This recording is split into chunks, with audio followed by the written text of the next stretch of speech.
Wow, that got everyone real quiet.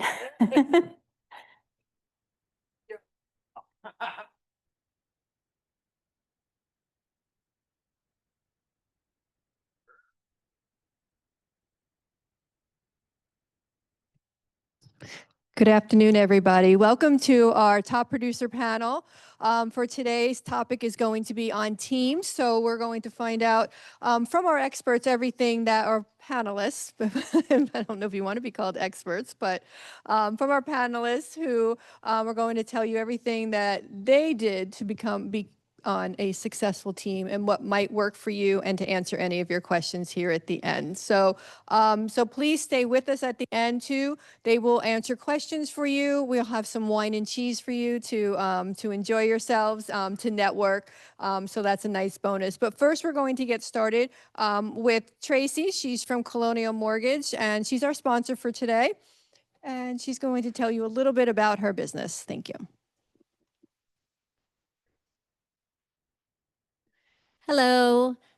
Thank you, everyone. I'm Tracy Tonitis with Colonial Mortgage. My husband and I own Colonial Mortgage. We are a mortgage broker business, and we've been in business here locally since 1998. So it's our 27th year in business. So we have expertise in the mortgage business after all these years. And I would think most of you would agree that expertise and working with partners that know what they're doing would be very important. Is that right? Yes. So we want to share with you that our expertise is what sets us apart. Not only the expertise to be able to know how to get the deals done right the first time, fast, efficient, with control and clarity throughout the whole process. Clear communication is key, and that's what sets us apart. That is why we've been in business as long as we have. We are a brokers that think outside the box. You ever get those deals where you're like, how's this going to get done? Where are the people that can figure that out? So you're like, this is challenging. We don't know how to get it done. We are those that are here for you to help figure that out. In today's market, some people are finding it very challenging. They're like buyer's agents, listing agents. How do we get this done?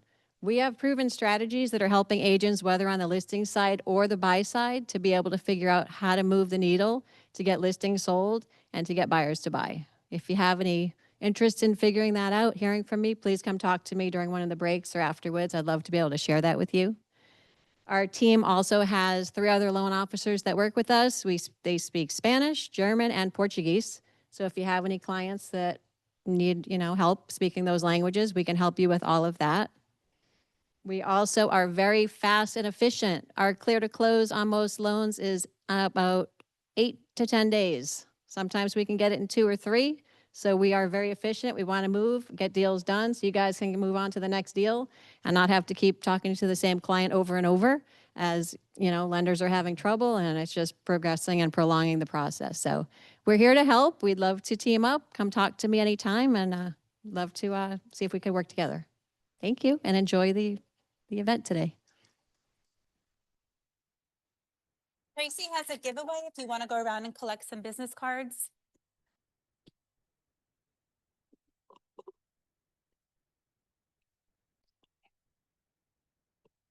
All right, so let's get this party started.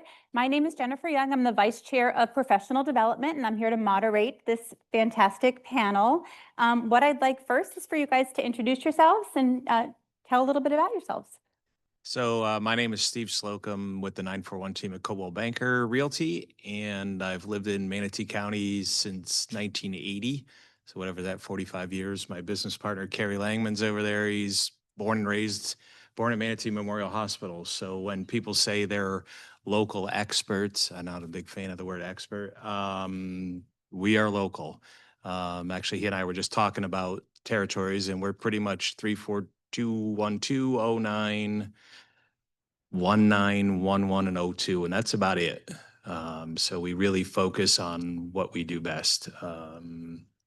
I came from the golf industry. I worked for the PGA Tour for a number of years in Golf Week magazine. As you can tell, I still kind of act like I'm golfing all the time, and people assume that. But we're glad you're here. We appreciate it, and I love questions, so please feel free. And Steve, how many members are on your team? Oh, yeah. So our team is comprised of 6 agents, including myself, and we also have an unlicensed social media and marketing manager. We were at one time 13 people, and we'll talk about scale and all that stuff going forward. And we sold 81 homes or something like that last year. So, Thank yeah. you. Darrin? Oh, hi, I'm Darrin Campbell with the Campbell Group at Compass. Oh, you shut it off? Is it good? Oh, sorry. There we go. Sorry, I talked loud anyway, but Darrin Campbell with the Campbell Group at Compass. I have a team of 9 agents. We cover everywhere from South Tampa to North Fort Myers. We do business in Tampa. I have a couple listings in Clearwater Beach area. I've been doing this now with teams for over 10 years. Started at a small brokerage down the street on Main Street and ended up at Compass over 3 years ago. We do between 60 and 80 transactions a year. We're probably between $40 and $60 million team. We're part of the Nexus Sports and Relocation Network. We do a ton of networking. Welcome to the family, Coldwell Banker. We appreciate it. We grew from 36,000 agents to 360, so you better be able to pivot real quick. And Compass allows us to do that. So looking forward to chatting with you guys and hopefully supplying some information. Great. And how many members are on your team? So we have 9 of us, and that includes me and my daughter Carly. Not only sells, but manages my marketing, my son Cole, managing my CRM environment and lead gen program, and we all are out getting it. Thank you. Sure. So obviously, you didn't start off graduating from real estate school as a team. What do you feel the key benefits and why you started to or formed a real estate team were? Steve, you want to go first? So actually, the reason I'm sitting here is because I started with a team, and actually, unfortunately, our business partner and our team leader passed away from a blood clot in his heart to his brain about, 6 years ago now? Something like that. Patrick McGuire, I don't know how many were lucky enough to know him. And our broker, Whitney, at the time came to us and like, well, one of you has got to be the team lead. So, and I have some management background and things like that. But the thing that I love about teams is that, you've got somebody like Carrie with 30-something years of experience, and you've got other members and you can collaborate, and the old saying, strength in numbers. I mean, it can't be any more accurate when it comes to real estate teams. And it just really helps you ramp up. I call it learning via osmosis. We have them shadow us and learn by going to appointments and doing those things. And it's very important if you want to help ramp up your own business or want to be a part of something and ramp up quicker. Same question. Obviously, for me, I come from corporate America. So as Steve said, strength in numbers, support, systems like that, passive income, obviously, right? That's the reason why most lead founders start teams. I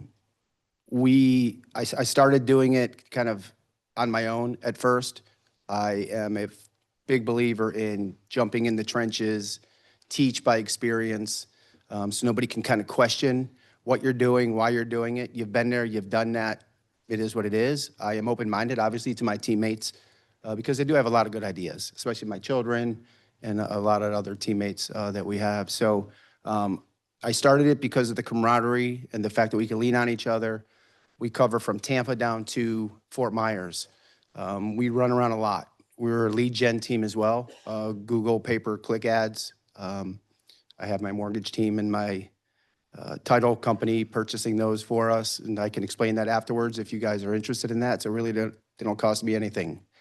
And it's good to have teammates like that because they share social media posts, they sponsor events. So having that team environment is really good when you're trying to grow. We went to Compass's retreat up in, Charleston, South Carolina. And because the team, we went everywhere together, we were always known as, there's the Campbell Group, there's the Campbell Group. We were at events, after hours events, meetings, and it was always the Campbell Group. So when I got back home, I must have had probably 40 emails saying how nice it was to meet all of us. And the thing about the team as well is there's different characteristics and dynamics. So if you're not a good fit for a specific individual, I can reach out to any of my teammates, put them in front of that individual, and continue on with the relationship. Or if I feel that that lead is genuinely good for this person, then it goes to that person. The object is to close deals. With my team, they don't pay anything to be part of my team. We all win at the end. So behooves me to give them as much empowerment as possible to be successful. Fantastic, thank you. So we have a lot of solo agents likely sitting in here today. How would they know, or when would they know if starting a team is the right move for their business? Do you want to start? Sure. So it's an internal feeling. You have to, it's a real busy environment, right? So if you're trying to do this part-time or kind of get softly into it, thinking about doing a team is not the way to go at first. How many people in here have a team? Okay, how many people in here are trying to start a team? How many people are interested in starting a team? Okay, so I don't know what audience we're speaking to, but we have 2 in here. But all right, who's competing against teams that wants to learn anything about teams so you can know how to beat us? There you go.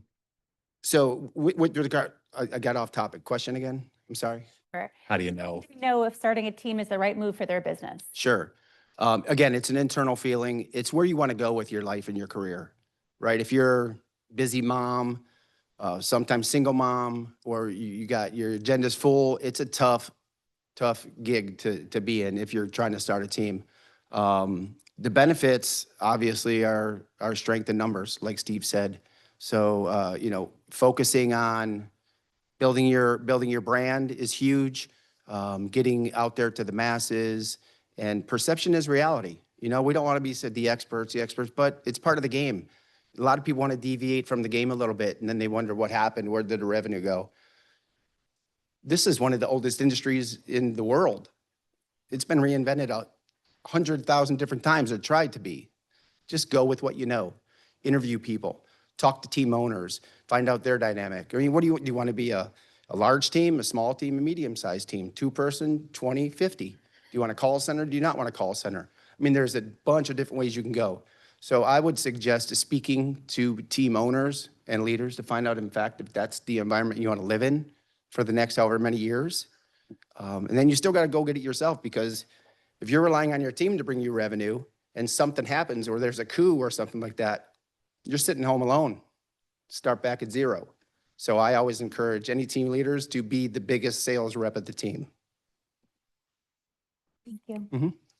Steve, what are some common challenges that maybe solo agents face that could be solved by building a team? Well, you're talking to somebody. So I came from corporate America and joined real estate because Carrie's like, hey, I think you'll be good at it. I didn't think I'd be where I'm at, but that's okay. I'm an overachiever, as Sherry Johnson said to me one day. It really comes down to,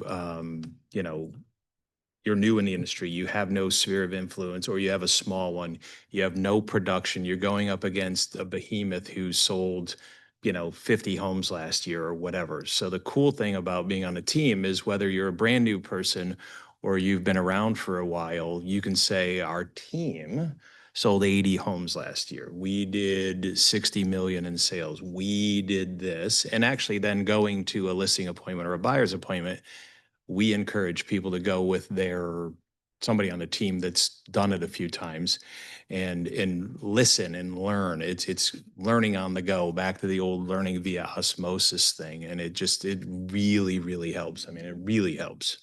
Can't reiterate that enough. Mm-hmm. Fantastic. What would be the first steps to forming a real estate team? How do you even go about doing that? It's all about trust. I heard him say coup and I kind of laughed. It's about trust. I mean, the nice thing about Carrie and I moved here from Connecticut when I just turned 14, and we met like a week later. We went to high school together. He was the best man at my wedding. Our families know each other. Our children know each other. It's about trust. It's about bringing the right people into your team. But it's really, it's just really about yourself and how you have a sense and a feel with people instead of I don't think there's a magic elixir. There's not a thing you can drink that says, oh, this is perfect. Everybody's different and we're all successful. I'm sure his team's different than mine. And unfortunately, Brandy's not here because her business model is completely different than what we do. So it all works. It's just, you got to figure that out yourself. Thank you. How do you determine what roles you would hire first in your team? Like, would you hire buyer's agent, listing agents? Yeah, good question. Yeah, good question. For me, obviously, you want to drive revenue early.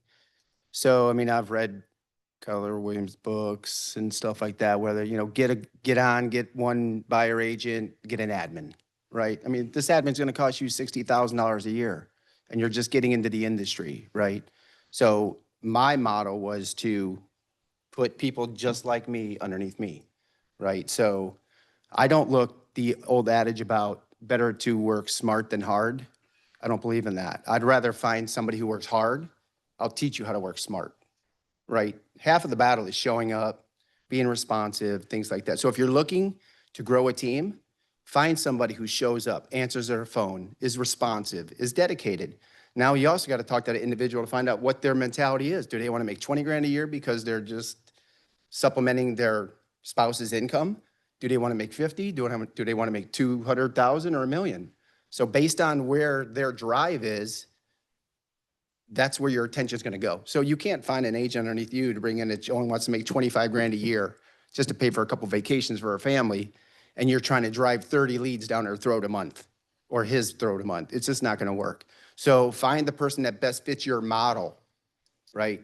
Don't find the person that you're buddies with. This is a whole separate environment. If you guys are trying to make money, fun is second. Get serious and find people to build your brand because your name's on it, right? We're the Campbell Group. I'm not going to hire a bunch of knuckleheads to go out into the environment. And then if that goes bye-bye, I got to bring myself back out to this environment and try to sell. They're like, oh, you're Darrin Campbell. I heard about your team. We're good. So find the people that are going to drive your business and who are like-minded like you and who show up and are dedicated. Thank you for that. Mhm. You kind of touched a little bit on team models. Steve, can you tell us a little bit about your team model and how that works? So our team model, we're the 941 team. Obviously, it's our area code because it's not about one person. It's about a collaboration. So we're a very sphere of influence team.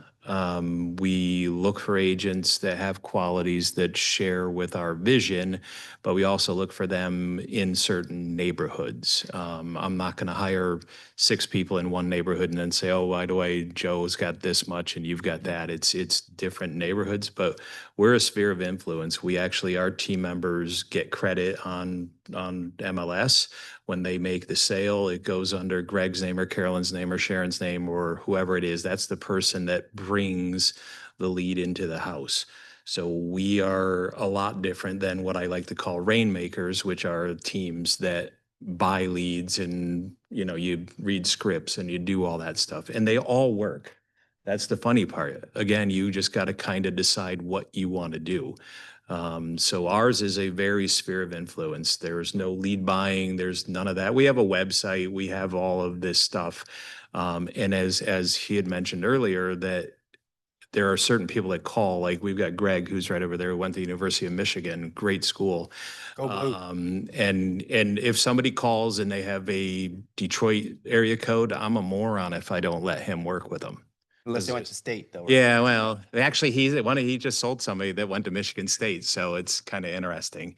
But no, we just it's very sphere of influence. And we try to find people that have lived here for a little while, that have friends that trust them and look for them for advice. And the greatest call you can ever get is, hey, I need somebody to pressure wash my roof. It could be somebody that didn't buy from you or didn't buy one of your listings. If they're calling you for advice, they understand your value. As the whole home expert. Correct. Mm-hmm. What would be some signs that it's time to scale up and maybe bring in additional team members? For us, it was revenue. So I'm a big structure guy. I come from corporate America, worked in legal field for 18 years up in DC, went to University of Michigan. I'm a big structure guy. So like Steve said, these teams work. Then they work differently. He's successful, we're successful. And, I've seen teams that will go in there and handle business that way. And he sees teams that handle business my way. And we're both competing against each other. So the thing is when you start to get super busy as the team leader, who you're going to be the best sales guy and the best production guy and be the most knowledgeable, when you got enough knowledge and information and revenue under your belt, reach out to somebody else who fits that same model. And then like Steve said, through osmosis, let them tag along with you. Let them see what's going on. You may hire a new agent where they need to learn everything from the ground up. That's how I started 10 years ago. I just wanted to grab one person. If you get one, there's your team. Now you can go recruit other people because you have one. So we started this 10 years ago. Everybody that was at my previous brokerage with me 3 years ago is still with me at Compass. We cover a broad area, unlike him, which is successful.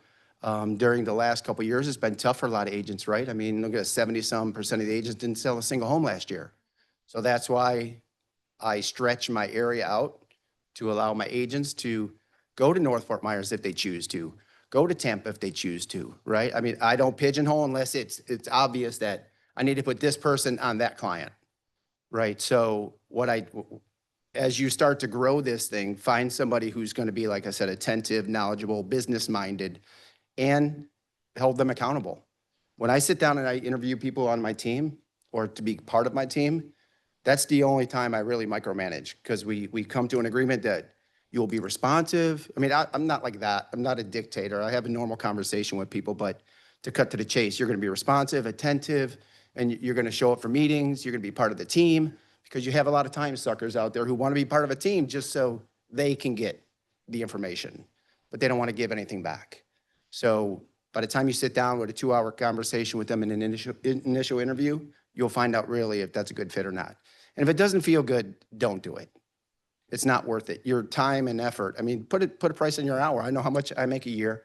If I got to sit there for 3 hours to talk to somebody and then hire them and they don't perform or they don't show up or answer calls, that's another probably 3 or 4 months before I get to them to say it's not working, because I'm going to give them the benefit of the doubt.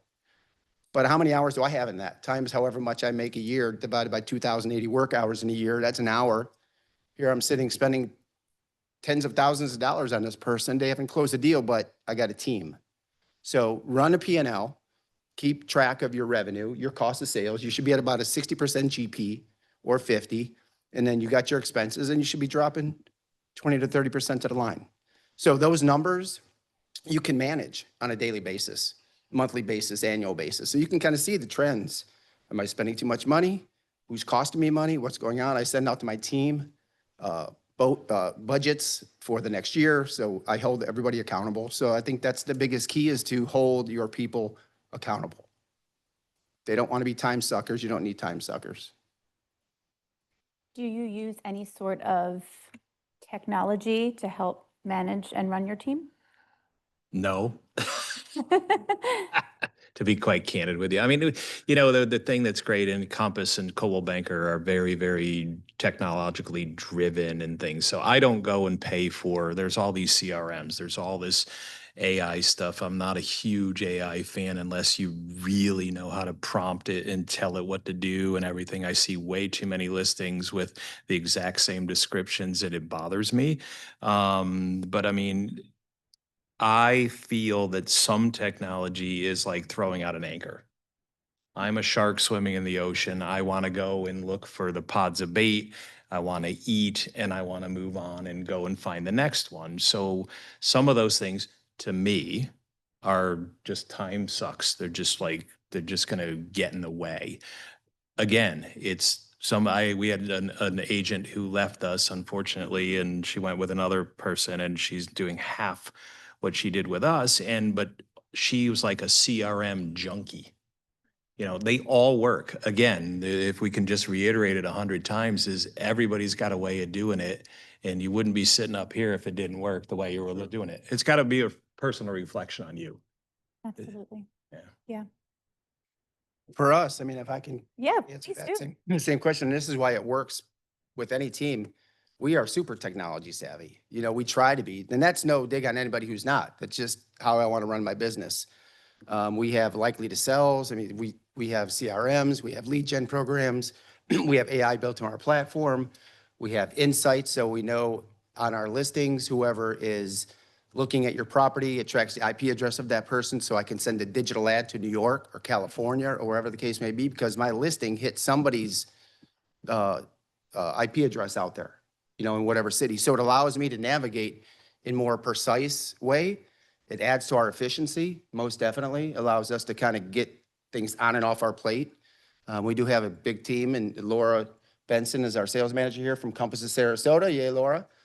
She put a nice team together, constant training and stuff like that. So to Steve's point, yeah, some people can get over intelligent with regards to technology, but I allow my team, there's expectations. We use Boomtown, it's a CRM. Compass One is another CRM platform. Through Zapier, I transfer the leads from Boomtown into Compass, so I'm getting double opportunities in AI working. So it's just, it takes a lot of time to dive into that stuff and understand it. And as a team owner, if you're gonna start a team, learn that first yourself. Don't try to play that environment when you got 4 agents, because some agents are gonna like it and you're gonna end up with 2 agents, right? So find out what platforms work best for you. Then as you bring teammates on, you guys can have a collaboration in your monthly team meetings or weekly team meetings, whatever you do, and say, hey, what other technology do we need? How can I better your life in real estate? How can I bring in more revenue? So things like that are what works for the Campbell Group at Compass. So we're customer service oriented, technology based, and knowledge driven. So that's how we run our business. Thank you. Let's talk about compensation. How should team leaders structure commission splits to attract the right talent while maintaining profitability? You know, it all comes down to production and accountability and things like that. We have 4 people that work under the business partners, and they each have different splits with the team. Those are private, those are what they do. And ours is all predicated on production. So if you produce, we're gonna hook you up. If you don't produce, we're gonna have a little conversation. And I'm not real nice. I'm being funny, but I am. But no, it's each person brings its own piece of its own puzzle, and it's our contracts with them say do this much, and when you get here, go do this much, we'll give you more. Do this much, we'll give you more. We want to retain talent. There's nothing worse than losing somebody. I'm hearing it's not a one-size-fits-all model. That's exactly right. How about you, Darrin? Yeah, for us, my compensation package is based kind of like on the individual and their expertise and what revenue they're bringing to the table, right? So I'm an ex-professional athlete, played pro ball for 8 years. I treat it like a baseball team because that's what I know, right? A competitive environment. So I find that if I'm signing a rookie, he's not going to make as much as Barry Bonds is going to make if I need to go draft him. And it's an insult to Barry Bonds to pay him as much as him, and it's overpay to pay this person as much as a Hall of Famer's making. So you have to see what the person brings to the table, talk to them about what they're currently getting, where they're currently at, what your budget is, right? So I don't pay, again, my agents don't pay me anything to join. So everything for me is based off of numbers and spreadsheets because, as they say, numbers don't lie, right? So I can kind of see trends. I can see all the data right in front of me. And when I present it in front of my agents, they see it as well. So there's no ambiguity there. So with regards to compensation, tier 1 is almost like a 0 to 2 million. We have a specific compensation for that. And it's not a tiered, it's you get this is what you sell, this is what the split is. And then from 2 to 4, that's like the middle tier. And this, you get a better split with that. And then if you're over $4 million, you get an even better split. So I don't want to be giving my top tier guy who's been with me 10 years now the same splits as I get somebody in walking off the street. It's not fair to those guys, and they will walk. I guarantee you they'll walk. Big thing with teams is, and even in organizations that I owned and managed, you have to take care of your top people. If you don't take care of your top people because your attention's so driven on the one who's not doing it, or let's get this guy up and running, those top people are going to walk out the door on you. So secure your livelihood, right? Keep those guys close to your bosom. They're going to require a little more attention, not attention meaning in how to sell homes and how to close deals, but attention in how you doing today? What's going on? Want to go get a coffee, get a drink, grab dinner, get the wives together, do that stuff. So keep these people close to your heart, because the people on your team, when they have a problem with me maybe, which it happens, who are they going to call first? They're going to call senior guy number 1, say, what's going on with this guy, right? So you get the pulse of the team and you get the information about what's going on a daily basis. Thank you. What are the pros and cons of paying salaries versus commission splits for agents? We don't pay salaries. For anyone on your team? Nobody. Not even admin? The admin's actually, she's an independent contractor as well, and I have a contract with her and I pay her a certain amount according to what she does for us. So, yeah. Any salaries? Yeah, no, same here. It's just contingent liability issues, right? I don't want to be workers' comp, anything like that. Right. So sexual harassment stuff, I mean, not that you do it, it could be misconstrued or you're joking around. And so when you have independent contractors, they get their 1099 and they're on their way. They pay their own taxes. You don't have to manage that. You can plug in, unplug, whatever you want to do with independent contractors. I've always done it that way, even my corporate world. And it just allows these independent contractors to know you're at will. If it's not working, it's going to end. If it's not working for you, you're going to leave, and I'm fine with that. If it's not working for me, you're going to leave, and I'm fine with that. So, yeah, we only do independent contractors. I know a lot of teams that have hired admins, hired marketing people, and that's fine. And if that's what your business model is, and if it's successful, go ahead. But if you're not giving that person enough work to justify your $60,000 or $80,000 a year salary, what are you going to do with that person? You're going to fire them, find another one, start over, train them. It's better to find an independent subcontractor who already has this knowledge in their head, and they're probably going to bill you at a cheaper rate because you can tell them, I want this at this hour. I got 10 people on my team. We're all going to use your services. Give me a good rate. And if they don't, you move to the next one. You can throw a quarter and find independent contractors anywhere in the city of Sarasota, I get like 90 emails a day, it seems. right? So you answered the question. Should team members be independent contractors or employees? And I'm hearing a resounding I see. independent contractor. Absolutely. Okay. We For all- us, anyway. Yeah. Brandy may have Yeah. a different model. She's got employees. Yeah, Yeah. so she has employees. And Yeah. I don't want to hire an HR manager Yeah, right. ever. So a lot of groups or real estate brokers have revenue shares or profit sharing or incentive plans. How do you manage that within a real estate team? Ours is in our contract. We have like an increasing scale according to production. So it's expected, it's earned, it's something they know in advance. So there's no surprises or anything like that. Or one thing that you can get accused of very easily is favoritism, because this is a human business.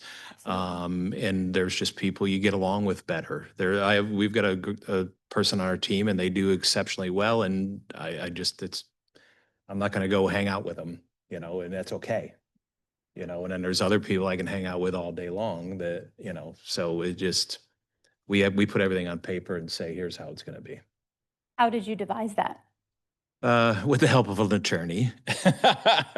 When you do a contract, let an attorney write it, not you, except for a real estate contract. So we just go to them and say, here's how I want to do it. And they draw it up and, give you the guidance. They're worth the money that you pay them.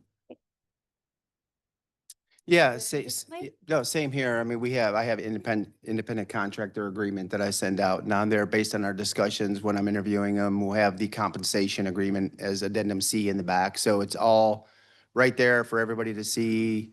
Send it to them, make sure they sign and initial, get it back to you, follow up, making sure that they understand all the parameters of the compensation package, and then off to the races you go. I think that's probably the easiest part of me having a discussion with somebody, because I want you to make the most money and you want to make the most money. How are we going to do that fairly? Okay, you're okay with this, I'm okay with this, let's go. But it does fall within the parameters of kind of what I'm doing with their capabilities, right? So 0 to 2 million, 2 to 4, 4 plus. So I attend to those agents differently. So obviously you're both effective team leaders. What do you think makes an effective team leader in the real estate industry today? For me, it's lead by example, definitely. Again, I can always go back to, oh, there you go. Same, see? Say the same We have a thing. lot of similarities, but obviously a lot of differences as well. But lead by example. Again, if you're going to hold your people accountable, the last thing you want is for them to say, you never did that. Well, who are you to teach me? I have a big accountability issue because I go to doctors, I go to my financial advisors, and I'm more of a glass half empty guy because I want to punch holes in situations to find out how it could go drastically wrong because I want it to go so well. So I tend to look at the negative parts of things. So, but that's, for us, that's basically it. Yeah, I wrote down leads by example. I also wrote down being a good teacher, and knowing what you're doing. I'm a constant consumer of knowledge. I go to lunch and learns at our office all the time. I want to know how to be better for our customers, but also for the people on our team. So if a question arises, you're there to help that person and help them get better. One thing I personally work on and I try to work on is being a better listener. I am a professional speaker. Not that I do it and get paid. I just like to talk. So I have to learn better. What are you laughing at? Yeah. So, but yeah, it's just leading by example, knowing your stuff, being able to share that knowledge and get people in a better situation where they can make the better life for their family and their friends and everybody around them. It really is. Yeah, nothing better than seeing your teammates build houses, buy new cars, go on nice vacations. Obviously, stuff's working. So that excites me more than anything else, really, that my team's doing very well. Very cool. How do you manage the balance between delegating tasks and being completely involved in the business? I have a problem with that. And most Is he type me? A guys do, right? Mhm. You want to be not in control, but this is my baby, right? And people come and go all day long and they have ideas and want to pitch you something. And if you tried everything, it could just because you're being cordial to your team, you're going to be broke. You're going to be out of business. You're going to be doing something totally different. So find your conviction, stick with it. You can deliver whatever you want to express to your agents nicely and welcomingly and have a nice cordial conversation. We don't have to be jerks about it, but that's where that's kind of where my team sits and what we do. Ditto. Yeah, Yeah. same. Yeah. So super involved, both of you. Yeah, very, Yeah. very type A personality, very finger on the pulse. One thing that I struggle with is every person in this room has a different definition of success. And I'm just one of those people, I'm never satisfied. You know, we had an assistant about 4 years ago, and I sold 2 very expensive homes in the same week. And she's like, "You need to go celebrate." And I'm like, "Oh, heck no, I need to go get 2 more." Mhm. You know, so it's probably why we're sitting up here. Yeah, true. So you mentioned recruiting team members and that interview process. How do you ensure that they're always aligned with your business values and cultures?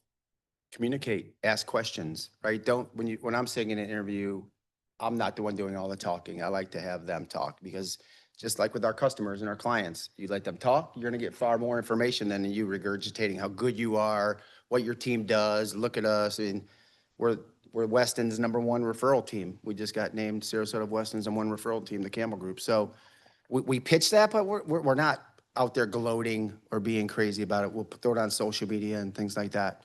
Yep, that's it. So keeping the conversation going. Yeah, definitely keeping the conversation going. Being in with weekly meetings, monthly meetings. Always, so we do monthly meetings with our team. Myself and most of our team is at the office every day. I'm an office guy. Yeah, I can work from home all day long. I don't want to. I've gotten multiple referrals just from being at the office because somebody walks by our office door and says, "Hey, I love the way you work. You're here every day. Your kids are here every day. Your team's here a lot. I think I want to use you guys for a referral. Here you go." So I've probably done just this past year, probably 12 to 14 referrals. Some have turned out well. Some have, gone to the wayside with regards to listing. But yes, you definitely got to get your team involved, get to the office, hold people accountable, communicate. It's easy to be in this industry and not see a teammate for 2-3 months if you don't have weekly or monthly meetings or Zoom calls or something like that. You have to make yourself accessible. I'm in the field, but we're always on our phone. I'm sure he is too. Giving advice to our agents, FaceTiming, speaking to a client that they're having an issue with or something like that, taking over an opportunity for them, but still giving them the profit from it because you just want to get the deal closed. 1 for the brokerage, 2 for the agent, and 3 for the team.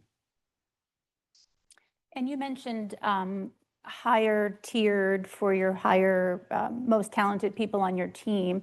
Do you do anything else to motivate and retain top talent on your teams?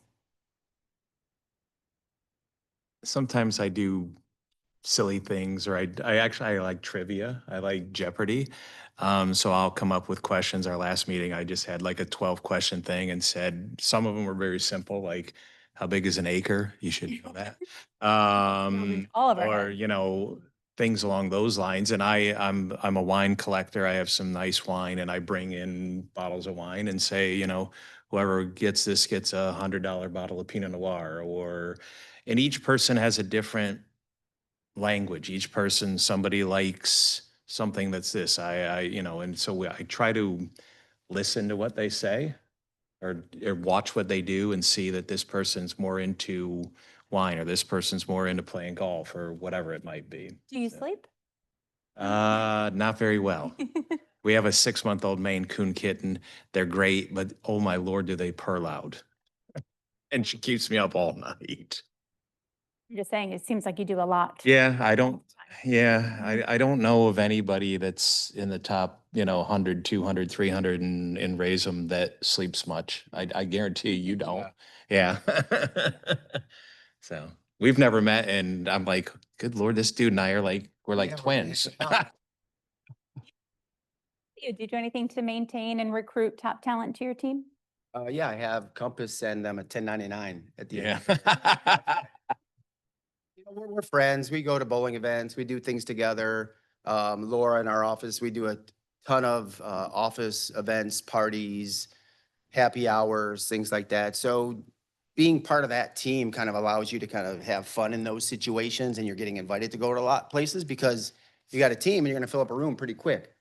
That's not the main reason why we're invited to these things, but when you start to find yourself in that team environment, those top tier guys, because they've attached themselves to me, and I'm again part of the Nexus Sports and Relocation Network. I've done Antonio Brown's house. I do Maya Vander. I work with Maya on the East Coast, who was selling Sunset or whatever. I mean, there's just a lot because you get attraction when you have teams. And when you go to those events, you grab your number one guy or your number two guy because they earned it. And you take them with you over to the East Coast, or you go to California, or you go to a Compass retreat event and you cover their fee.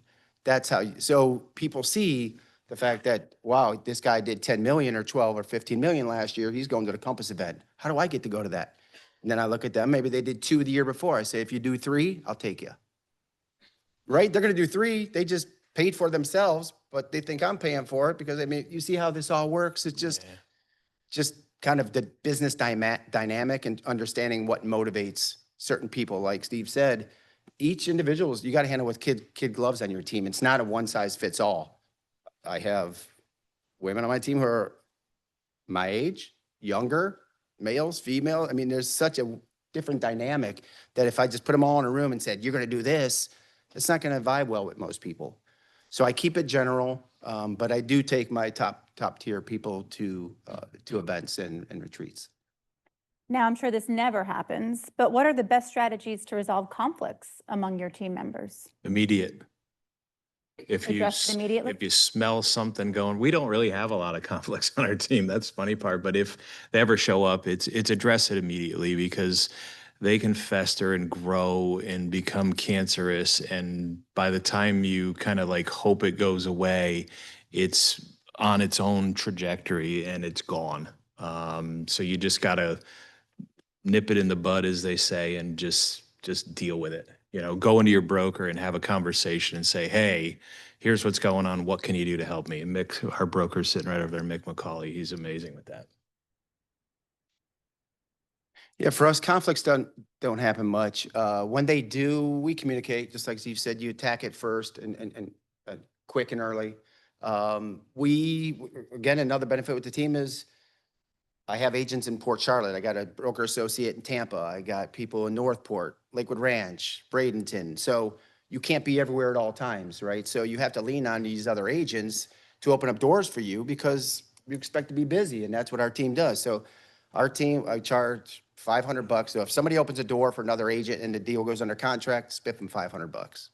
They're not trying to get 25%. They're not doing anything like that. So that allows you to reach out to your teammates and say, hey, I got 2 showings today and I just got hit up for 3 more houses in this other area from a different buyer. Could you help me out and show? Sure, no problem. So we're group text. We all work together. Conflicts with regards to commissions and stuff like that really doesn't come up. If it does, again, like Steve said, we address it very quickly. And each one is its own animal. You can't say, okay, we're going to do this from now on. This is precedence. It's not going to work because certain person got so much time invested in this person. This person got that contact from a friend of this person. So you kind of see how this can get really deep. So handle each conflict as its own entity, come to a solution. Somebody may not agree, but it's going to be fair, right? And if you need to pull in a third party, Laura comes and sits in a lot of our meetings. If we have any issues like that, it's good to have a non-biased third party sitting in these things who's knowledgeable and was an agent and worked in large environments, and Michael Saunders ran that division. So it's good to have people and lean on those individuals. And sometimes you have to remove yourself from that conflict. Because again, I have 2 children on my team. They're just like another agent on my team. Believe me, they probably get it worse than anybody. But if there's a conflict with one of those and another agent on our team, which really doesn't happen, I think I probably should step out and let those 2 guys try to figure it out, right? And if they can't, then I'll step in and say, okay, where do we leave it? How can I make this better? Fantastic. So forms are changed all the time. New training is available all the time. How do you ensure that all of your team members are properly trained and up to date on not only the latest trends, but the latest legal updates as well? So we're again, with Coldwell Banker, we're lucky that the team puts together amazing lunch and learns. Highly encourage people to go to those and learn from your broker. That's one of the main reasons they're there for. But we also have our social media marketing girl. I've actually given her a little more piece of the pie, and she runs some of the meetings. And it's just, some of them are very key things. I went to a meeting at our office the other day about the new condo rider. Good Lord. I'm glad I went to that. Everybody should have been there. Just 7 business days. What the hell? Yeah. It's amazing, but you've got to be learning all the time. And that's just kind of what we focus on is, and individuals can have something that they're weak at that we'll talk about. In a group, you change it up and you have fun with it sometimes. You bring in homes.com, you bring in an attorney, you bring in, Colonial Mortgage, whatever the case may be. So Do you review your team members' contracts before they go off? they're on an automatic repeating thing unless they want to come and chat with us. So I know what it says. I know what they do. I am a numbers watcher. I don't focus as much on it as I'd like to, but there's times where I sit down and I go, okay, well, how much has so-and-so sold for the year, and put it together and look and then try to figure out what's going on and do that. So, yeah. Yeah, for me, one Compass has not that I'm here to pitch Compass, it just is what it is. They have a great platform that allows each agent to get in there and see their sales, GCIs, transactions, things like that. I can see all my teams. So again, it's all right there in black and white, right? So if you're not holding these people accountable, then I have a PIP program, right? I'm a corporate America kind of guy. Performance improvement plan. So if they're not doing well, you sit down with them and you bring out the PIP and you're like, okay, where's it going wrong? What are you going to do to make it better? And based on that, what do you need to do to make it better? So I send out every year about this time, which I just did with my team, budget performance sheets. And on the budget performance sheet, it has all in it, and I can share it with you guys if you want after this. On the bottom, it basically has all of the CRMs, technology, docs, and stuff that you should know just as a general, if you want to be a luxury agent, you should know these. And it's a checklist. Do you know Boomtown CRM? Yes or no?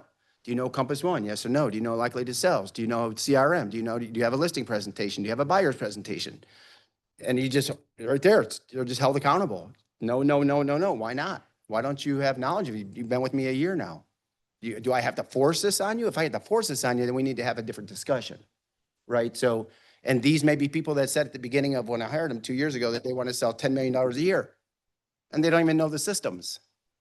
So you have to, if you don't hold people accountable you will waste your money.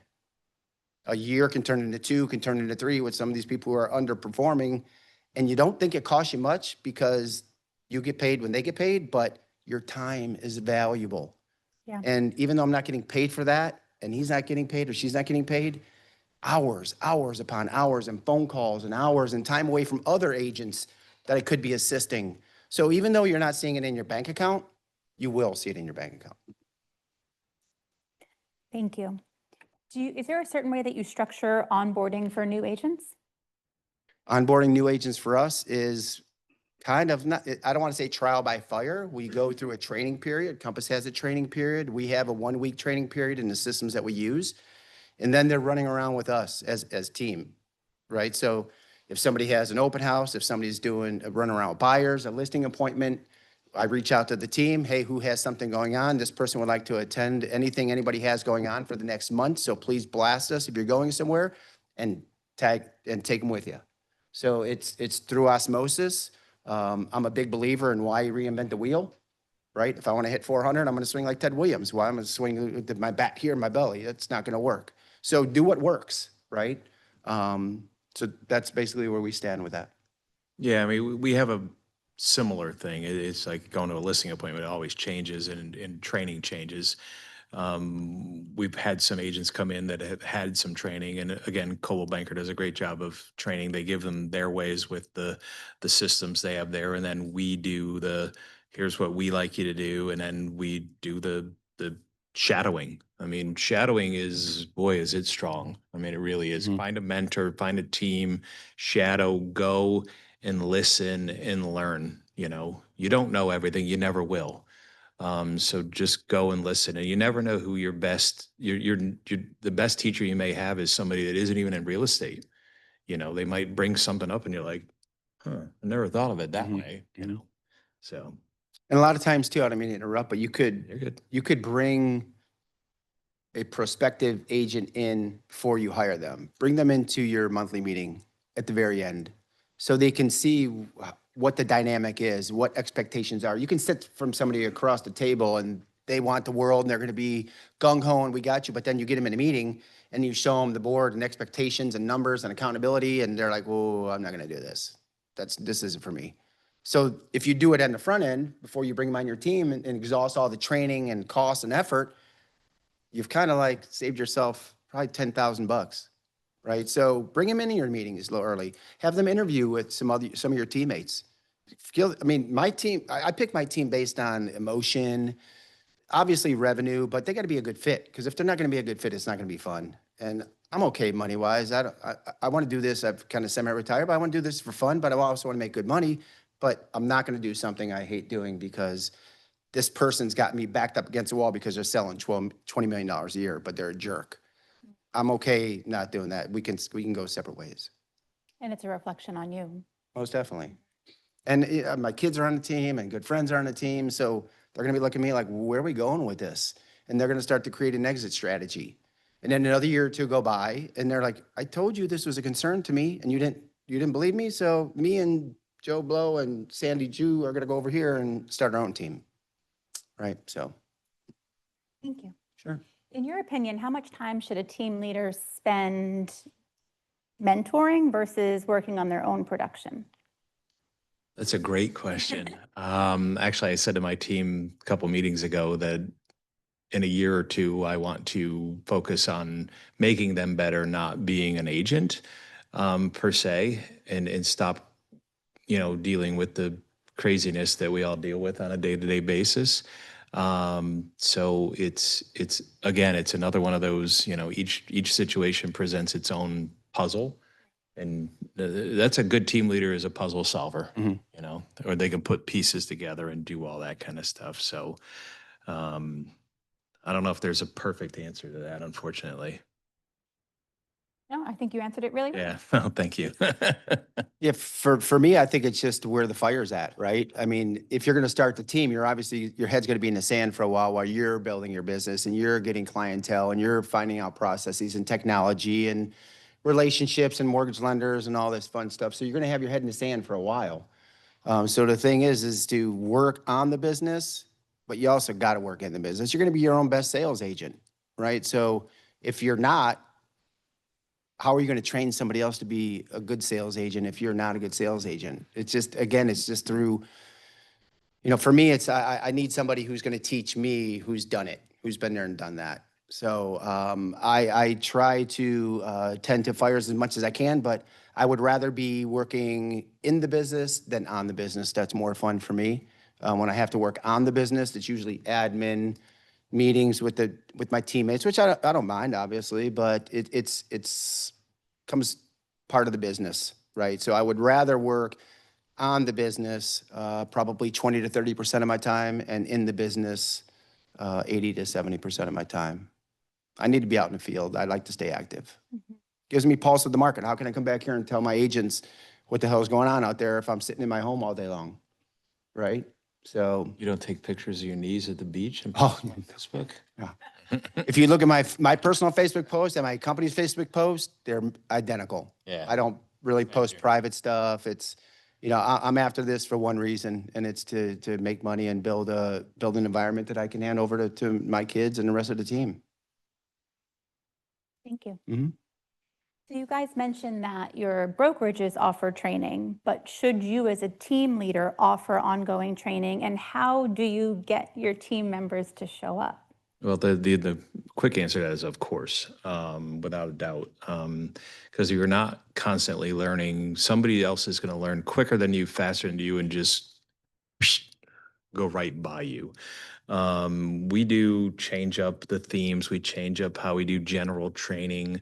There are certain people that are really good at the listing appointments, then they're absolutely horrible at paperwork. And then there's people that are really bad at the listing and they're great at paperwork. And it's like, you've just got to, I came from the world of golf and I saw Tiger Woods and I saw Phil Mickelson and I saw Arnold Palmer and Jack Nicklaus. And I mean, it's really fun to work on your strengths because, if you're the best driver of the golf ball in the world, wow, I'm going to amaze myself. But if you can't chip it from here to that garbage can, you're off, you lost your job. That's what I love about the PGA Tour or baseball. It's like the greatest form of capitalism in the world. If you're good at your job, and it's real estate, if you're good at your job, you're going to be paid, you're successful, but work on your weaknesses. And a good team leader is going to notice somebody's weaknesses and address them and try to make them stronger. I don't want to do their job for them. That's one of the answers to it a lot. But if you can make somebody better at their weaknesses and keep their strengths, boy, you're a good team leader. I agree.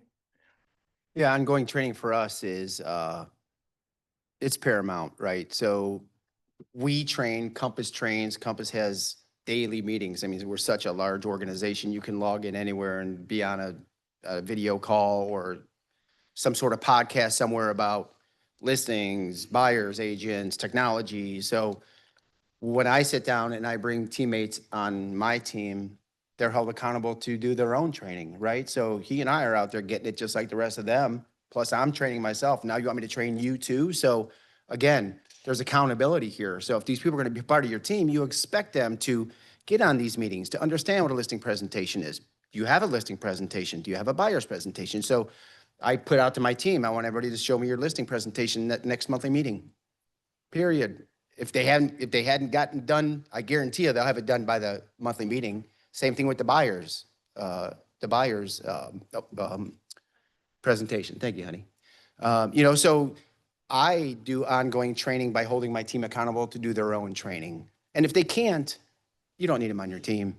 I mean, if you got to force somebody to go train or show up or log in or show up to a Zoom call on time and their Zoom call's 10 and it's 10:30 and they're just now logging in, one, it's an embarrassment to them, two, to your team. Those types of players, they could be a backup player, a utility player, if you will. You want to be a referral agent, that's fine, but you're not in the starting lineup. I'm sorry, you just don't have the tools enough to be on the field when we're in high competition mode. So if we're in low competition mode and we're playing a team, again, baseball analogy, if we're playing a team that's not that good, similar to I got a listing appointment that I may get, I may not get, it's not that high end, then hey, here you go, take this one. Go chew on that one for a little bit. But these people should be holding themselves accountable and training on a daily basis. You also need to do revenue producing activities between 4 and 6 hours a day. if admin work is not revenue producing activity. So if you're sitting home and you're just kind of like working on your database or doing admin work you're not speaking to anybody. How many conversations, real estate conversations have you had in a day, in a week, in a month, in a year? That's what's going to make you more profitable, right? So you have to not be sitting there so excited to do admin work and marketing work and, oh, look how good I look on social media and stuff like that. Agreed. Mhm. And speaking of humans and teams, how do you foster collaboration and or mentorship within the team? You'd be there. I mean, it's clear, just be there, answer your phone, be front and center, be a leader, be a mentor, be, sometimes a big brother, sometimes a deliverer of bad information or of bad news. I mean, it's sometimes you have to be a meanie, but that's okay as long as it stops bad habits, and then you can also go off on a tangent and turn a weakness into a strength. Just being there. Mhm. Yeah, agree. Same thing, always being available. But I also train my team, especially my senior team, my son, my daughter, for marketing and CRM questions or lead gen. And then I have Kirk Langlois, has been with me 9 years now. He's one of my OGs, as we call him. Good guy. So if I'm unavailable, they'll reach out to him. They'll reach out to Carly. Christina's back here. Bettina's back there. Cole. I mean, anybody's available to give some sort of assistance. But what I do ask my team is that if you don't know the answer, don't guess, right? Because you're gonna send them off in a direction that's gonna go wrong, and I'm gonna get the feedback from it, and they're gonna tell me you did it, and I'm gonna wonder why you did it, and I'm questioning, do you even know what's going on? So if they don't know and they can't assist properly and professionally, then just say that, I'm sorry, I don't have the answer to that. Check with Darrin or check with Kirk or Cole. But we have a bunch of different avenues that our teammates or new teammates can lean on. I hold every agent on my team accountable to know everything. Listings, buying, FSBOs, expireds, whatever avenue you want to go in. So they're all held to a standard to run your business. I'm here to help you run your business, but you need to run your business. So I asked them, if I were to step out of this environment, could you operate on your own tomorrow? A lot of them say, no way. Well, get busy. Because what if I decide to roll out of here tomorrow? What are you going to do as a principal? Start from scratch? You're going to start this whole thing over again? No, you're going to go find another career. So use me to learn as much as you can. I try to train my team to know enough and learn enough to leave when they want, but they never will because the environment's so good and so nice. So I empower my team to go out and start their own team. I've helped people start their own teams before. I encourage it. It's fine with me. I wouldn't be here if it wasn't for guys like Andrew Haddad, Tony and David Zargami, people who took me under their wing when I first started here, when I was interviewing and saying, hey, do this, do this. I wouldn't be where I am today if those competitors didn't take me under their wing and give me some knowledge. So you should do the same. There's enough to go around. The good ones will survive. Collaboration is everything. So I know, Steve, you don't love technology, but do you think that there's any type of technology or CRM that's better used for a team to manage clients and leads?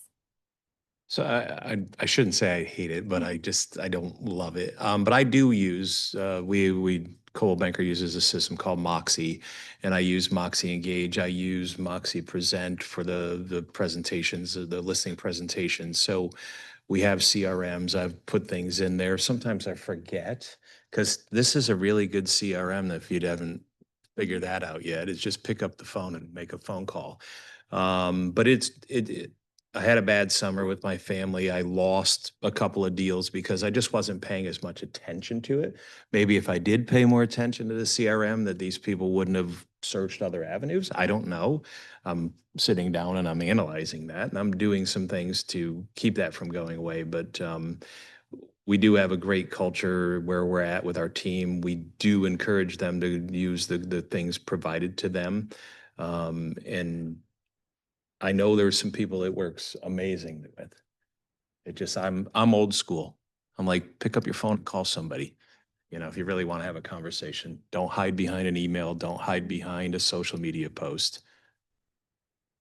Yeah, because the conversation may not have ever happened if you send an email. Correct. Well, it's easy to ignore an email. Yeah. Real easy. Never got it. There. Yeah, we're definitely technology driven. We have Boomtown. I use Boomtown as lead gen source. There's a ton out there. Boomtown seemed to be the best fit for me. I've been using Boomtown for 10 years now. They're super responsive. Leads come in through Zapier. I take the Boomtown leads and funnel them into Compass One, which then Compass One has, you got likely to sell. So based on the leads that go in there, it starts to build AI environment and it generates, which I just saw, yes, I have a 1,700 likely to sells. So this is AI that works off of tax documents, increase in price of their home over the last years from when they bought it. It kind of gives us a ranking. Is this high? Is a likelihood of high that they're going to list, medium or low? I got 1,700. We're allowed to send out 300 a day. So we've been hitting that. So technology is huge for us. Boomtown is the platform. Compass One we use a lot. Likely to sells. We have buyer demand now. Maybe you guys saw that on social media sites, which basically you show your buyer that you can click this button and see everybody within Compass environment who's looking at that property. And then you can reach out to those agents directly because it fits a criteria they have set up. It's kind of like a reverse prospecting, but a little savvier. I would say a lot savvier. It also has AI in it. So we use ChatGPT. It's just really efficient for us with the technology that we use. But you have to stay on top of the trends because technology changes and macros get written and upgrades and patches and things like that. So for me, I come from that environment. It's a little easier for me to work in. But when it's going, it's a steam engine. It's good. But when it's not going so well, it can get kind of ugly. So some teams decide not to go this route, right, and stay this.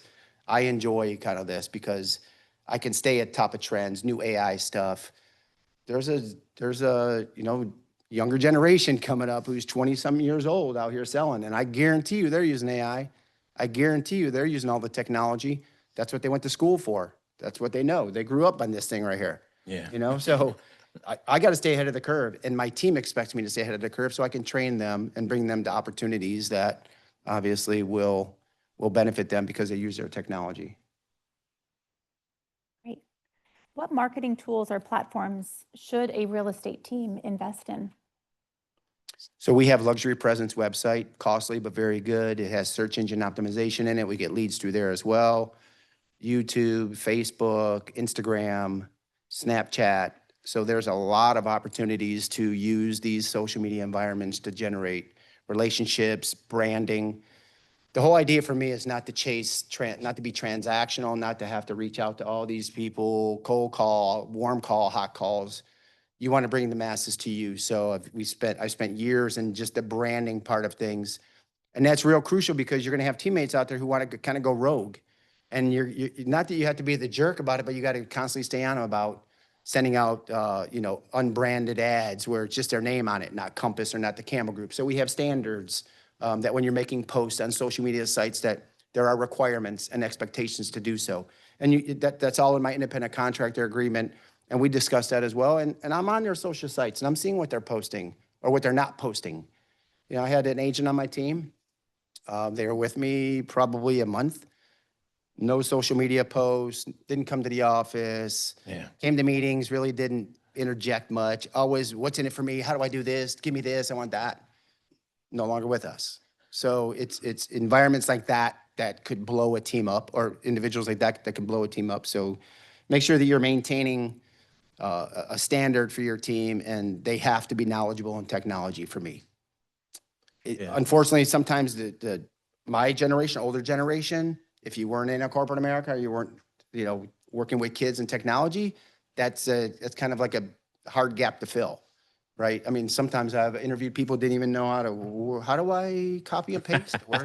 So I don't want to be teaching computer 101 when I'm trying to have you close a $2 million deal, right? So that's why in your interview meetings, you have to ask the questions that are going to drive your business. And if I got to sit here and teach somebody Microsoft or MacBook and run numbers, and so it's not going to work, right?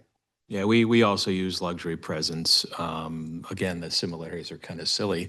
We just recently signed on with Homes.com to boost our listings. The one thing that I kind of get a little frustrated in, and it's not our team, but in the real estate industry in general, is the copycat nature of a lot of the agents. Like they're the template sellers. Like, I'm going to put a post out there and a picture of a house and how to winterize your home. Well, what do you mean winterize your home? What the hell are you talking about? It's 78 degrees. It's February 5th. Or a picture of a home that's got a mountain behind it, and you're like, what's your home worth? And it's like, just one of those things. That's what our social media girl does, is I've taught her branding and about our brand and what we want and the things. And it's like, the one thing I don't want is, like, Luxury Presence does a great job with blogs, but I say, well, I hate that picture. You bought it on some, you know, whatever site that is where they buy just generic photos. Here's a photo that I took of a neighborhood that we sell in. Please put that in there. It is great that these template companies are out there, but just watch it when they're posting stuff and they're showing a house in Raleigh, North Carolina, and you're not selling in Raleigh, North Carolina. Yeah, if I can elaborate on that as well, there's Keeping Current Matters. You guys know that environment. So I feed their blogs into my Boomtown environment, and we also send those blog posts out because they're rebranded as the Campbell Group. So, they're about our market, right? They're not about mountains in Colorado or snow skiing in New York. So that's something you guys can look at too, to have Keeping Current Matters throw blog feeds into your environment, even if you're a principal, solo agent. Let them write the articles. Don't try to use ChatGPT to write articles and send them out there. You're going to be embarrassed, right? Everybody knows the dashes and what ChatGPT looks like. It's okay to say I use ChatGPT. We'd be stupid to say we don't use it, right? That's where the industry's going. But use the people out there who are experts at this and let them. And when people start to see your environment, Luxury Presence, Keeping Current Matters, the West End, you're a player. And that comforts a lot of people. And then you go in there and you talk knowledge. You don't even have to I can have an agent on my team walk into a meeting tomorrow, just be knowledgeable about the market and the area, not have sold a single home, and use our branding and get the deal. That's where I want to put my agents. So when my agents don't sell properties, they have no excuse. Why aren't you, we created this environment. Are you just sitting here waiting for a deal to fall out of the sky and hit you in the head for $8 million? That's not going to happen. So that's where we stand with regards to all that. What do you think the role of social media is on your team's success? Well, it's growingly important. I mean, it keeps growing and growing exponentially. That's why we hired a 30-year-old to do that for us, because I'm not 30. The one thing that I've always talked, whether I was in the golf industry or whether it is you need to be relevant. You need to be you. That's one of my biggest keys, is you need to be you. I'm a golfer, fisherman, wine collector. I love to cook. And some of the posts I put out there are just, on a Tuesday night, I make this amazing dinner. I just take a picture of it and put it on my posts. And it's amazing how many people actually comment back on it. And it's me. There's other people on our team that have kids in college, and there's other people on our team that have grandchildren. And, people love to know who you are. And I think social media is very important to not just, hey, new listing, new price reduction, just sold. Those are great. You have to do them. But I think a lot of the stuff is you have to mix in a little bit of you into that, and don't be afraid to be yourself, ever. Yeah. Yeah, I could agree with that. I have my agents who have their own personal pages, and then we have a Campbell Group, obviously, branded Facebook and Instagram and YouTube pages. So we post a lot of stuff, a lot of updates. Of course, we post just listed, coming soon, stuff like that. Yeah, that's part of the game. But Carly does mine. Carly will be 30 tomorrow. Happy birthday, honey. Happy birthday. Another November, baby. Yay. But yes, definitely. You need to be in tune with social media. If you're not, if you're a dinosaur. I mean, just try. It's not that difficult. Facebook's been around, all of us. I'm 58 years old. Facebook's been around for a long time. And if you're not in there doing something business-wise, then how serious are you about your career? Right? So again, you want to interview with me, I'm going to sit down with you. I got a meeting with you tomorrow. I'm going to look at your Facebook page. You come from Preferred Shore, Fine Properties, Coldwell Banker, Michael Saunders, wherever. Let me see. You're telling me you want to sell $6-8 million a year. Let me see how you're starting out. It's not going to work. There's no way. Right? So that is another litmus test of what type of person you're going to be bringing onto your team. right? The history of what they are currently doing. If they can't do it before, or didn't want to do it, what makes you think that they're going to do it because you make them? It's not going to work. They're not going to want to do it after you make them for 2 or 3 months. They're going to be like, oh my God, you sound like my husband. Yeah, I'm done with this, you know? So not my husband. I sound like their husband if I'm talking to a woman. But you know what I'm saying? So Not that there's anything wrong with that. Right. It's 2025. So did you all start out as large teams, or did you have to do some scaling to get to the team size that you are now? And if so, how did you do that? We actually started small, then went big, then went to medium. Okay. Some of the, That's to us. yeah, so, well, it started out, Patrick and Carrie brought on Andrew Grady, and then myself and a couple other people, and it just kind of, organically grew. And then it kept going and people wanted to be a part of the success, but then we lost track of, it's easy as you get bigger, it's easier to lose track of time, track of what somebody's doing. You're focusing on other things. So we made a decision, and Coldwell Banker have accolades according to individual, 2-person team, medium team, large team. And so it just made more sense to us to focus on the people that bring in the money, stay in that medium team size, and it allows us to focus on the things that are important. If you get a little too big, maybe you got to have too many admins, you have too many things, and then it becomes IBM, and You don't have your finger on the pulse. yeah, you don't exactly. I mean, like Darrin and I were saying, it's literally like, finger on the pulse, and it just is something that works for us. Again, it is all about what works for you. Individualized. Correct. yeah, for me, I started, as I said previously, started on my own and then just try to find like-minded people to fill up underneath me.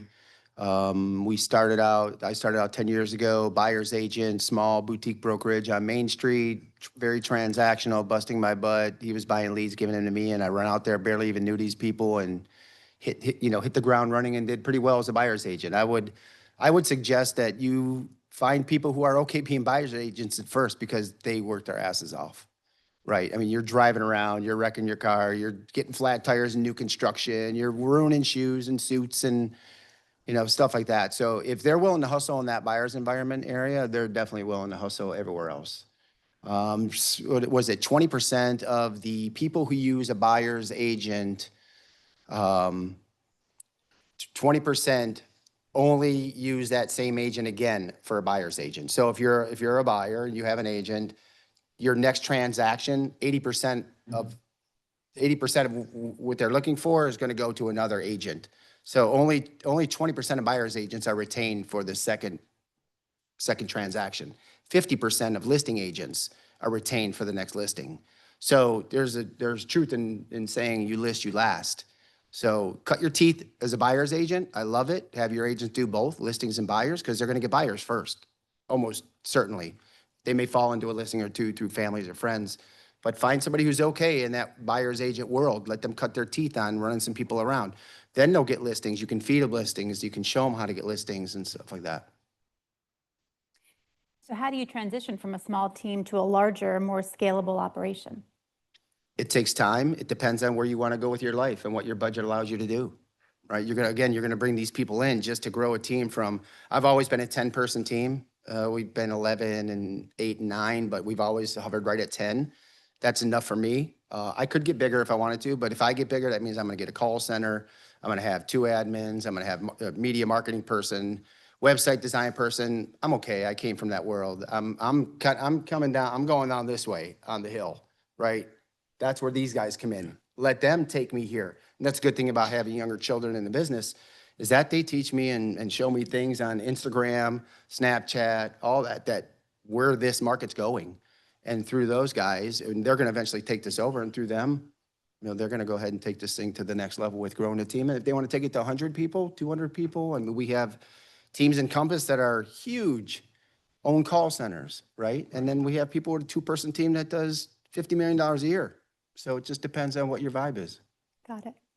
You mentioned Snapchat a bunch of times. How do you utilize that in your real estate team business? Well, our teammates are out there videotaping homes, putting quick posts out there, making them fun, eventful. For me, I have few younger aged agents, which is good, and I designed that specifically to stay in tune with the trends of the market. And they're teaching us older agents how to do it and what to do. So if you're not connected, and Carla's really good at that, if you're not connected and showing the teammates, and that's why I like to have my daughter as the marketing manager, because she'll do it for her, for me, but then we can spread it to the team. So this worked for us, go. We did this, it didn't work. I'm not gonna have you do what I just tried to do that cost me $2,000. Don't try that. Do a Let's kick copy that and to the paste. curb. Right, so let us be the kind of inventors of this thing, or kind of make the introduction of what we have that works well, and then, yes, this works, go. Again, getting back to the mentality of why reinvent the wheel? Makes sense. At any point, or at what point, would you consider expanding into new markets or regions as a team? You have to look at each market. And one thing that's very important, and Patrick told me this years ago, is if you're looking at trying to get into a market, look at the sales and look at RASM and look at the MLS data. And if a neighborhood, if, Woodbrook or whatever, if you look in there and you're like, good Lord, this agent does like 50, 60% of the business, you might not want to go fight Mike Tyson. Not a real good idea, early Mike Tyson, not a real good idea. You might want to throw an inside fastball to Shohei Ohtani. He's probably going to hit it 500 feet. But there are neighborhoods out there that they're just not loyal. They don't care. They don't, and if you can get in there and make yourself the mayor of a community or the go-to agent, you don't ever have to leave that community. You really don't. I mean, Carrie Becker over there, my Connecticut counterpart, I mean, she kills it in Terra. She made herself the go-to agent in Terra. I'm in Waterleaf. I made myself the go-to agent in Waterleaf. And you really can do it. You've just got to look at each one, make a business analysis. You got to sit down and say, okay, if I spend $12,000 marketing a thing, and don't be afraid to spend marketing money. Roger Pettengill told me many years ago, don't be afraid of it, and go in there and just try to make yourself famous. And we have agents on our team, SOI agents, that we choose them because of their neighborhoods. And again, back to social media. I don't use Snapchat, but I've had people chat GPT and my name comes up and they call me and say, I need you to sell my house. There you go. So I must be doing something okay. Love it. Yeah, for us, new markets, so I do have a broker associate up in Odessa, just north of Tampa. We do work up there. So with my team, I like to cast a broad net, right? So especially over the last 2 years, when a lot of people were now out of this industry, if you don't expand your horizons, you're not going to keep your team, right? I've been fortunate enough that all these members are through the last 2 years are still with me, even though it's that tough. So, out of the 10 are still here. So with regards to new markets, we work in Fort Myers. I have an agent in Port Charlotte, like I said, Bradenton, Tampa. So we enjoy going to those markets, and I'm trying to expand over to Miami right now. So I was over in Miami last month, and we're talking to a couple agents over there through Compass. And so there's a lot of good opportunity, but that's my vibe, because I want to travel and build the business and do that. Some people want to kind of stay in their niche, which is great too. That's what makes this industry so good. But we're always looking to expand. Far East, I mean, Christina's got, I don't know if she had to leave, but she's got a property with a runway right behind the house. We're selling waterfront, equestrian. So I allow my team to expand to where they want to go, and I'll assist if I think they're going off, straying off in a direction that I don't think is going to be beneficial for them or the team. I'll kind of suggest, let's hold off on that. We do a lot of farming through Compass. We have a lot of farming applications, and you can get in multiple different markets. So you can get as crazy as you want, or you can be as neighborhoody as if you want. Perfect. And you all have experienced growth. So how do you maintain that high level of service to both your clients and your team members as you grow your team? Not sleeping. I'm not joking. No, it's just answer your phone, answer emails, answer text messages, just be the deciding force, be the person that they reach out to, be the person. And it just, and its staff is something I wrote down. And, if you're getting so big and you don't have enough time, you got to hire somebody to do it for you. or you have to decrease your workload. You know, it's pretty easy, you know. That's why I have bags under my eyes. Yeah, yeah. Same for you, Darrin? Answer Um, your phone, be present. yeah, I mean, yeah, you definitely got to be in touch and in tune. I treat my customers and clients like I treat my family, you know, and we talk about it all the time. We overextend ourselves. I'm taking my truck to empty garages and move beds and then we get kicked in the gut later on, you know, but you got to have thick skin in this. I mean, I'm a baseball guy. You could fail 7 out of 10 times and be in the Hall of Fame. Yeah. I'm okay with failure as long as I can walk away from the transaction knowing I did the best I could. If it didn't work out, we didn't sell the home or we didn't find a home for them to buy, or for some reason they think something went wrong through the process, but they never said anything until the very end when they wanted to kind of like lay it on you. You know what I mean? I'm okay with that. Cast a check onto the next, you know, if there's an apology that needs to happen for that or something was misconstrued, be truth. There's truth in selling. If I shoot an email and I misspell somebody's name, I'm not like, oh shit. I'm going to send a follow-up email immediately that says, Stacy, I'm sorry. I spelled it without Y instead of an I. I'll work on it. Something like that, you know? So, or if you miss a call or you didn't answer an email for a day and they're like, hey, can you get back to me today or something? Like, not that this happens, but you can reply back with, hey, I'm sorry I missed that. I'm sorry this didn't, not that you need to be super apologetic, but just be truthful. People like you to be human. Yeah. Yeah. It's okay to say you screwed up, right? And during the listing appointment or the buyer's appointment, you need to express the fact that it's going to go well, but we may have some hiccups along the way. And I'm going to do the best I can, but I'm managing, right? That's our job, to manage buyers, sellers, the whole transaction, get this thing to the finish line. There's going to be some hiccups, but if there are, please bring them to the forefront. Don't talk behind the scenes with hubby or wifey on how shitty Darrin is and all this stuff, right? And then I got to take a Saturday because you shot me an email at 7 o'clock on Saturday morning, want to see a home at 9, and I'm going to change my whole family plans and book in my car and go show this house to you, and you're talking behind my back. So we still do that stuff because of the revenue, and that's just part of the game. So truth and selling, definitely. Just a few more questions, and then I'll open it up to you guys for Q&A. Are there any legal considerations that people should be aware of when starting a real estate team? Hire a good lawyer. Yeah. Talk to your broker. Dot your I's, cross your T's. Just, you know, there are pitfalls out there, and you know, we're in a very litigant society, and somebody's always looking for a free way to make a couple bucks. Why do you think all those ambulance chasers are everywhere? I know a few of them, unfortunately. Your team members or clients? No, you mean I know a few ambulance chasers? No, I actually know the ambulance chasers.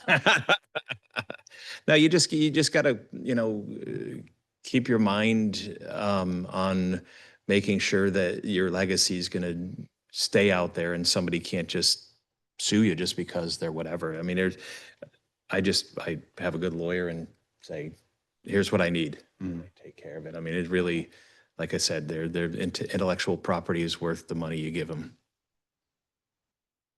Yeah, for us, definitely it's the IC agreement when you first have somebody on board, right? You got a CYA, cover your arse.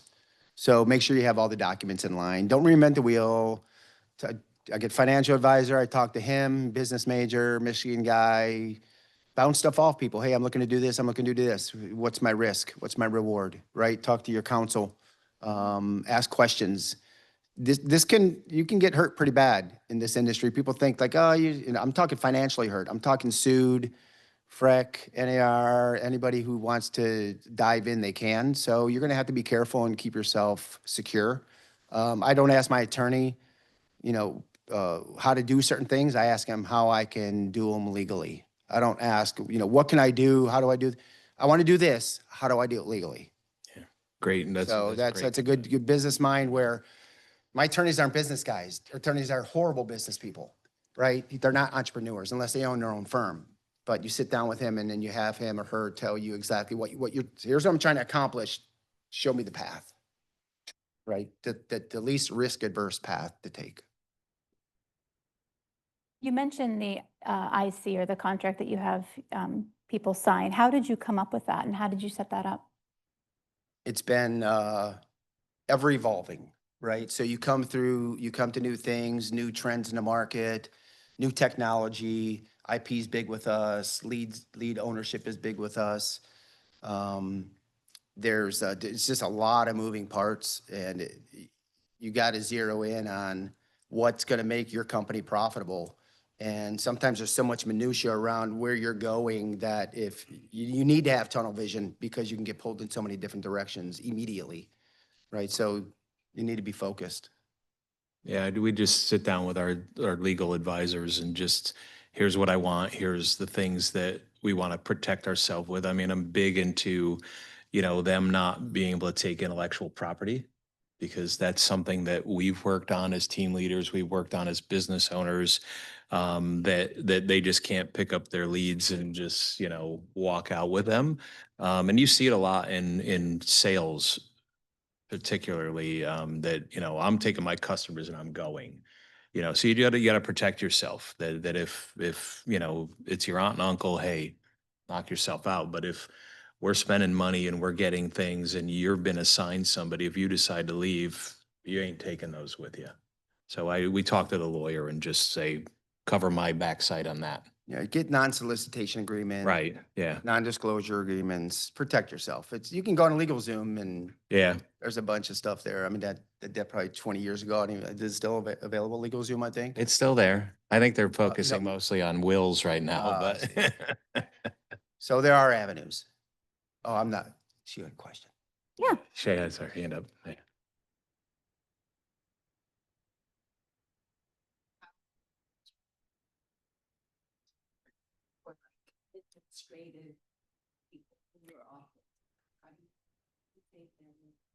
So for now, I don't have an Repeat admin. that because we're on Zoom so they can hear. So Okay. you were asking, how do you use the independent contractors?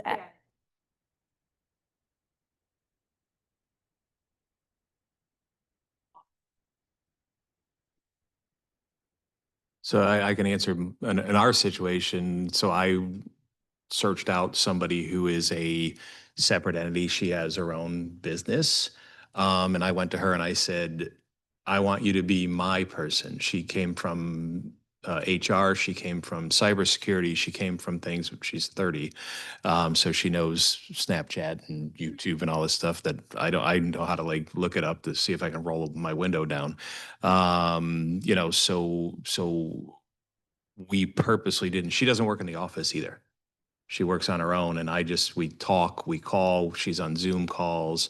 When I have support functions of our team, that she comes on a Zoom call and things like that. And I just have a contract with her. Here's what I expect from you, and here's what your compensation is going to be. Correct. Yeah. And then she comes up with things that I think I'm missing and pitches them, and I say no, or I say let's talk more about it, or yeah, that's awesome. Thank you, and I'll pay you more because you're worth it.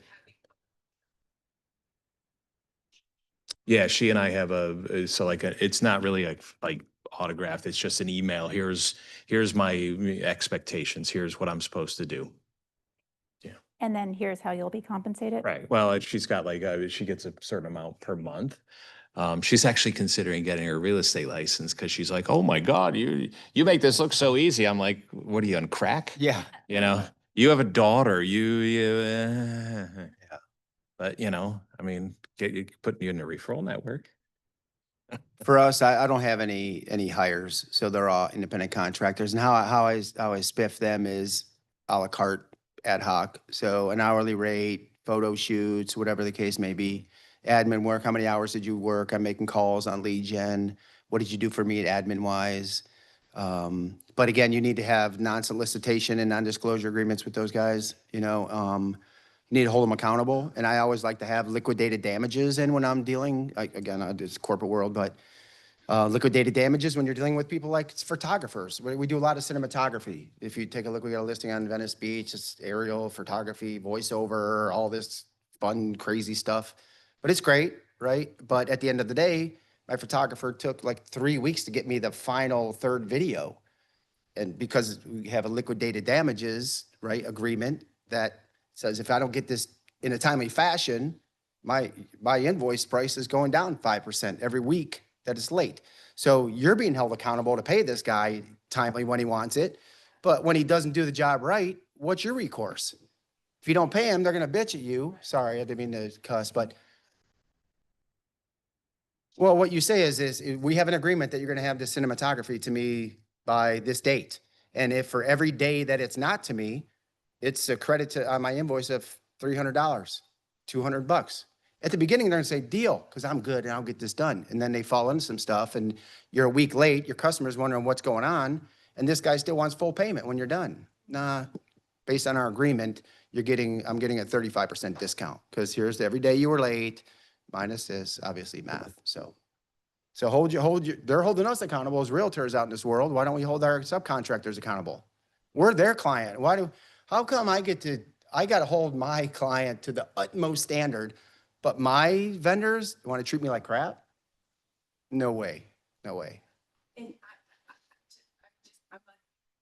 Yeah. So in most team needs, do you have to? No. I just have a normal license. That's going to be recorded on YouTube just so they can hear. Do you have to be a broker to be a team lead? No, Does it benefit you too? probably. Yeah. I've been in the industry 10 years. I could take the test probably. I mean, maybe I'm too high myself and probably pass it the second time. Okay. But you don't have to be a broker. It does add value. I'm an expert witness. I've testified in the court of law and non-biased third-party real estate transactions for years. So that's my clout. Brokers, okay, but I know a lot of brokers out there who don't know anything. I dealt with one about a month ago. He was advising his agent very poorly.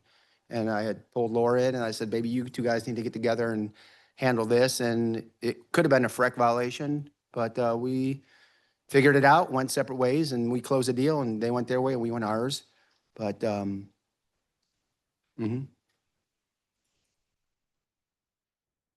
we're available afterwards too if you guys have any Yeah, questions one-on-one. networking after, for sure. What financial metrics should you track when running a real estate team? How much money you spend, how much money it brings in, how much time. One of the big things is that a lot of people don't understand. I have a degree in finance. It's called time value of money. So if your buyer's agent wants to, or you have somebody and they want to drive to Orlando and then to Tampa and then to St. Pete and then to there, and the house is $247,000 and they're being compensated for $5,000 and they think they're making money, that's when you need to have that conversation because they're actually losing money because of the wear and tear on your car, the time. So you make $300 an hour, whatever you say you are, and you spent 46 hours with them times $300. And then you do the math and you're like, you actually lost $1,000 with that transaction. So you should never turn a blind eye to looking at metrics. Do you track mileage? No, I don't track mileage. I just, I have a brilliant accountant. Oh, by the way, get your PA, S Corp election. If you don't, you're giving way too much money to the government to squander. You just, I don't track mileage. There's apps, there's all kinds of stuff you can do. I have a wife that grew up with an accountant father, and I just go, here you go, Peggy. Here's my receipts, you do it. And she's the vice president of my corporation. But yeah, you've got to look at metrics. You have to look at what you're spending. You have to look at just listed, just sold cards. Is it working? Are you getting something from it? It's a slow process, but you really need to do it because if you sell 4 homes in a neighborhood and one of them brings you a listing and it costs you $350, I tell you what, for $350, would you do that and get one listing? Sure. Absolutely. 1,000. Yeah, exactly. Triple it, I'll pay. But yeah, tracking your metrics on a team is very important. You got to know you got to fish where the fish are. How about that? And tracking metrics helps you with that. Why are we spending so much money on fill in the blank when there's nothing's coming from it? Throw it in the garbage. Do you as the team lead track the metrics? I do. Yeah. Yeah. And you as well? Yeah, definitely. Great. Again, it goes back to holding people accountable, Mm. right? And you're helping them. I mean, if you're a true partner, you're going to help them in more than real estate. They're an entrepreneur. So if they don't continue on in real estate, at least they have enough knowledge as in the P&L and metrics and spreadsheets to go sell whatever, go do whatever you want to do, and that's what I try to do with my team is encourage them to educate themselves. How would you determine, so using those metrics, how would you determine when to invest in maybe an admin or maybe more marketing or maybe another team member? It's revenue driven, right? So certain line items in my P&L have certain percentages of allocation based on revenue. So if I'm spending 15% in a certain line item and it's normally at 2%, I need to look at what happened here, what's going on. And then again, ROI, like Steve said, you want to make sure you're going over your line items to make sure you're getting return on investment. Now, that doesn't mean you can't get return on investment the following year, right? It may be a building phase. It may be a intro. So I have younger agents that, yeah, they'll drive around, like Steve was saying, 20 communities, but I'm okay with that. You know why? They're learning. Right, They're learning yeah. neighborhoods. If they're okay with it, I'm fine with it, and I encourage that. We try to do more of that by shadowing people, but if you got a buyer that's running you around, obviously you got the buyer broker agreement. You got those guys locked in for 6 months if they're not continuously showing agreements. So you want to get a buyer broker agreement with them. But I encourage my agents to drive communities, find out when you go to Lakewood Ranch how frustrating it is when you hit the Google Maps and it takes you to the back gate and you got 2 cars following you, and then you go to the front gate and then the Lakewood Ranch Country Club, and you can't get out of any gate because you got to go to the front gate. So it's things like that. And I'm going to invent an app that takes you to the front gate of it's already in the works. Yeah. Google Maps does me dirty every time. Yeah, it tells you the Realtor app, quickest way. you put it in the community, it'll take you to the front gate. Yeah, Yeah. Ah, yes. yeah. We always look at what to invest in and whether to bring in another admin. And it's just, you got to kind of look at, I'm spending way too much flipping time, on fill in a blank. Is it worth if I bring somebody in and pay them 50 grand is that going to expand my business enough that it's going to justify it? And everybody's got like investors in houses. Oh, I need to make 10%. I need to make 14%. I mean, that's up to you. Decide what your P&L is, decide what your profit margin is. And if that $50,000 investment's going to generate $200,000 in business, I would say, go ahead and do it. If it's 50,000, it's going to generate 50,000. You're breaking even. You're just spinning your wheels just for, an accolade. Like people that take listings for a discount. It's like, not one of my favorite things. Savvy businessmen, for Yeah. sure. Last question, and then I'll open it up to the audience. What role do taxes play in structuring your team efficiently? So I mentioned it earlier, get your PA, get your LLC, whatever it is, get a great accountant. I mean, just do it. I have a PA with an S Corp election and it's silly. It's like, I pay myself. I only make $27,000 a year. That's it. That's all I make. So I can get Social Security. Now my corporation does pretty well for itself. But, we encourage our agents, and actually there's Kimberly McDonald. I don't know how many of you, I know you guys all know her. And she came to me one year and said, oh, I just got back from my accountant and boy, what a genius he is. And I made this much and I only paid this much. And I went, what? I'm like, what are you talking about? I'm like, I did like way less than that and I paid double. And she gave me that advice. So I'm going to give Kimberly all the kudos for that one. But it's very important to and pay your taxes. Don't be one of those people that 4 years you're in arrears and you're late and you're just, and you just find something other reason. Golly, it's just like, what are you doing? I've had agents tell me, oh, I haven't paid my taxes in 4 years. And I'm like, you haven't what? That'll be a rude awakening. You can go to jail for that. So wake up and smell the coffee. But no, as far as like a team thing, I mean, our team doesn't pay taxes. We're all independent contractors under a brand. So each person is responsible for their own world. It's back to the whole accountability thing. Yeah. Yeah, same here. Being a PA through my accountant, it was during the pandemic that allowed some opportunities. Even though we were essential, the PAs were still getting, subsidies and stuff like that, so you could continue to operate. I use a lot of that to help my team out who couldn't be out there working because they had kids or something like that. But same, independent contractor status doesn't really have a tax implication to it. But for us, obviously, you got to track your miles, you got to keep your expenses. Talk to your accountant for loopholes, right? There's a lot of things that we don't know. So I'm not an accountant. Let him do what he does well. And again, like I tell my attorney, I'm not asking you how to do it.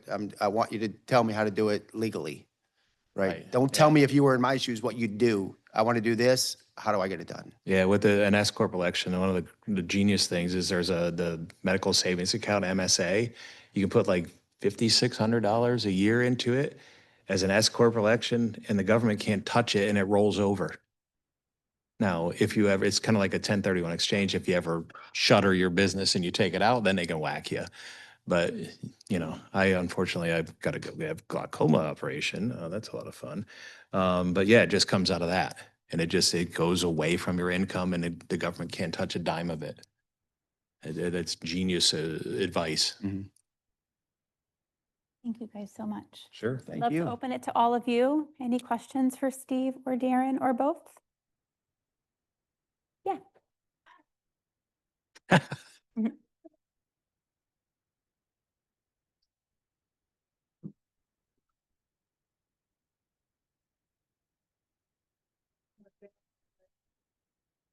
Needs you're providing versus their sphere or their family or, you guys do a different split and So Yeah. just for the people on Zoom, the question was if there are agents and they are asking for different splits for leads that you provide versus leads that they get on their own, how do you navigate that? Yeah, that's a fine line, right? So there's a lot of factors that go into determining your answer to that. To your agent, what you have to do is you got to kind of look at what they bring to the table. Are these truly their leads? How do you refute that it's their lead? I do some of that right now, because if you have a serious player, like I had one of my team, 15 mil last year, that comes in and they got a sphere, they're not going to join your team. So you sit down, and again, that's why I have the 0 to 2, 2 to 4, 4+. Those are different players. They require different scenarios, different comp packages and stuff like that. If you're going to just stick them in a round peg in a round hole, game's over, they're going to go somewhere else, right? So you have to accommodate, but then you have to be careful because you're setting precedents by having these commission packages with your team. And if you have to remember who's on your team, because if that person was similar to the new person you're bringing in and they didn't get that concession, but you're giving it to them, now you've, caused some concern amongst the team. And they talk, believe me, they talk, Maybe some right? conflicts? Yeah, definitely conflict. So you have to be, sometimes you gotta set your limitations. And I've not signed some very successful agents just due to the fact that they wanted ridiculous amounts of money, right? So it didn't behoove me to risk reward incident. It wasn't worth me doing that, because if you're bringing your leads in and I'm giving you leads, which leads are gonna work first that are giving you a higher comp? So there goes my leads that my guys are buying that are sitting here doing nothing that could have gone to other agents, but you're squandering them. So why would you sell my leads, right? So I have that conversation with people. I've been there. That's a great question. And one that not a lot of people look into when you're sitting down interviewing people. It kind of smacks them in the face when, like, all of a sudden now all of their deals are their sphere. And you just handed them $2,000 worth of leads in the last 6 months. They didn't close a single one. So they're playing a game, and there's no room on my team for people who are tricky like that. Yeah, on our team, the leads flow through me, and I decide who gets what. And so it's very clear. It's very clear that I have a track of who the leads are, and we have a deal with each of the players. And I talk to them first and then decide if it's a golf community, I'm taking it. I'm sorry. That's what I do. But if it's waterfront, Carrie's going to get it. If it's somebody from Michigan, Greg's going to get it. If it's an old couple, Clem and Edna from Indiana, we've got a girl, Sharon, who's the most patient human being alive, and she's going to spend time with them. So we do that. But if the sphere of influence is something, our team, I don't have any, gray lines. It's like, we know. Actually, and if somebody wants to buy the dreaded Z word, knock yourself out, but I'm not giving you a dime for it. Go travel around the world looking for something that isn't there. Yeah. Because that's usually what Zillow buyers want.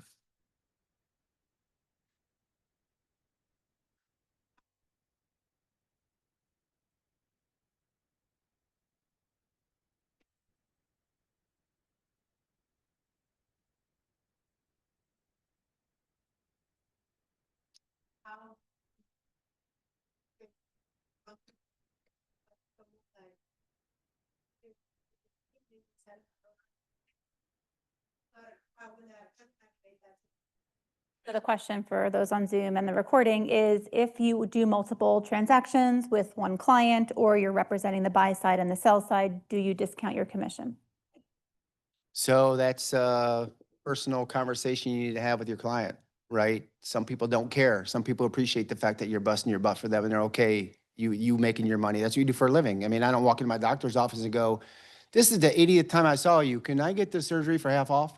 Yeah. It is what it is. So if you hold yourself to a standard, you're gonna probably sell less properties because those are gonna go to the wayside, but you're gonna have customers who are with you for a very long time. And that's how you build your business, right? If these people are gonna make you race to the bottom to cut deals, there's a problem. I do have investors that we have agreements up front that you're telling me you're gonna purchase 15 properties a year and you want this commission, or you want me to sell 80 of your properties this year, and this is our commission, and you only give me 3 in a year to sell, it's not gonna work. So again, liquidated damages, you have to have structure in your contract with these guys, or women, guys, meaning just anybody, structure in there that holds people accountable. If I'm gonna sign up to give you a 1.75% commission on properties valuing $30 million, and there's 10 of them you want me to sell, but I only got a chance to sell 2 of them because for whatever reason you weren't ready, well, this agreement's not gonna work, right? So you can discount, it's up to you.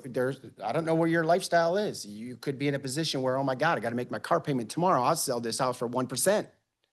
It just is life. So, but you have to be careful because that's gonna pigeonhole you as possibly a discount brokerage. You could do 1 or 2 of those and nobody will even know, right? But your mentality to yourself and how you carry yourself will change when you start doing 1% and 2% deals. Yeah, You're gonna start running around like, I'm not valued. You gotta hold yourself to higher standard. If you're not, Carly's big into this and she teaches me all this stuff. If you're not kind of manifesting and hold yourself accountable and finding people who don't, you gotta let the people who don't serve you be on their way, right? You cannot be sitting here stroking their ego, running around like I treat my customers like they're my family, my mother, my father, and then get smacked in the face.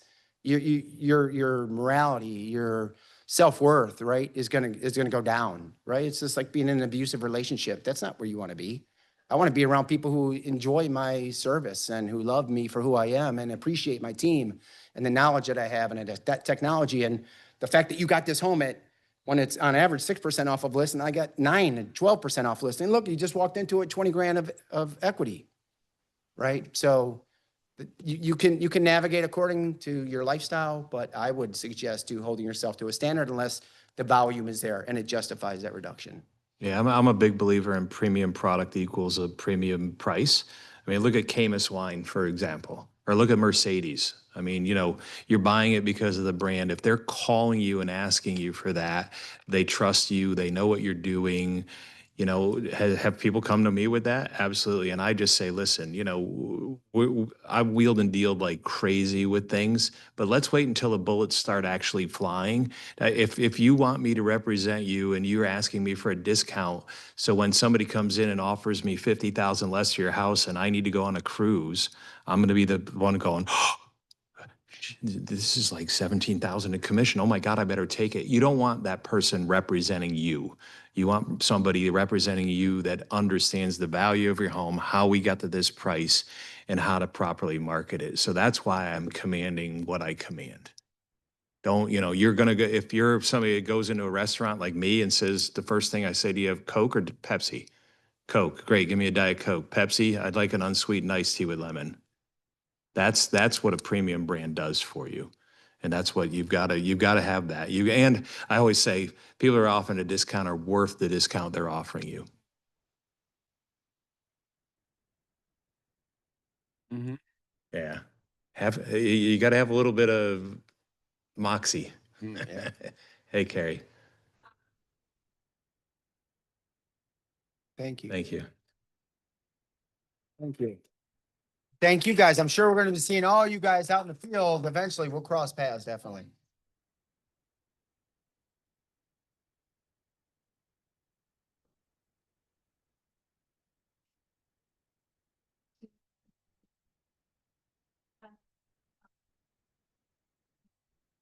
So the question is, sorry that I have to keep repeating it. What are the chance of, or the likelihood of no property tax here in Florida?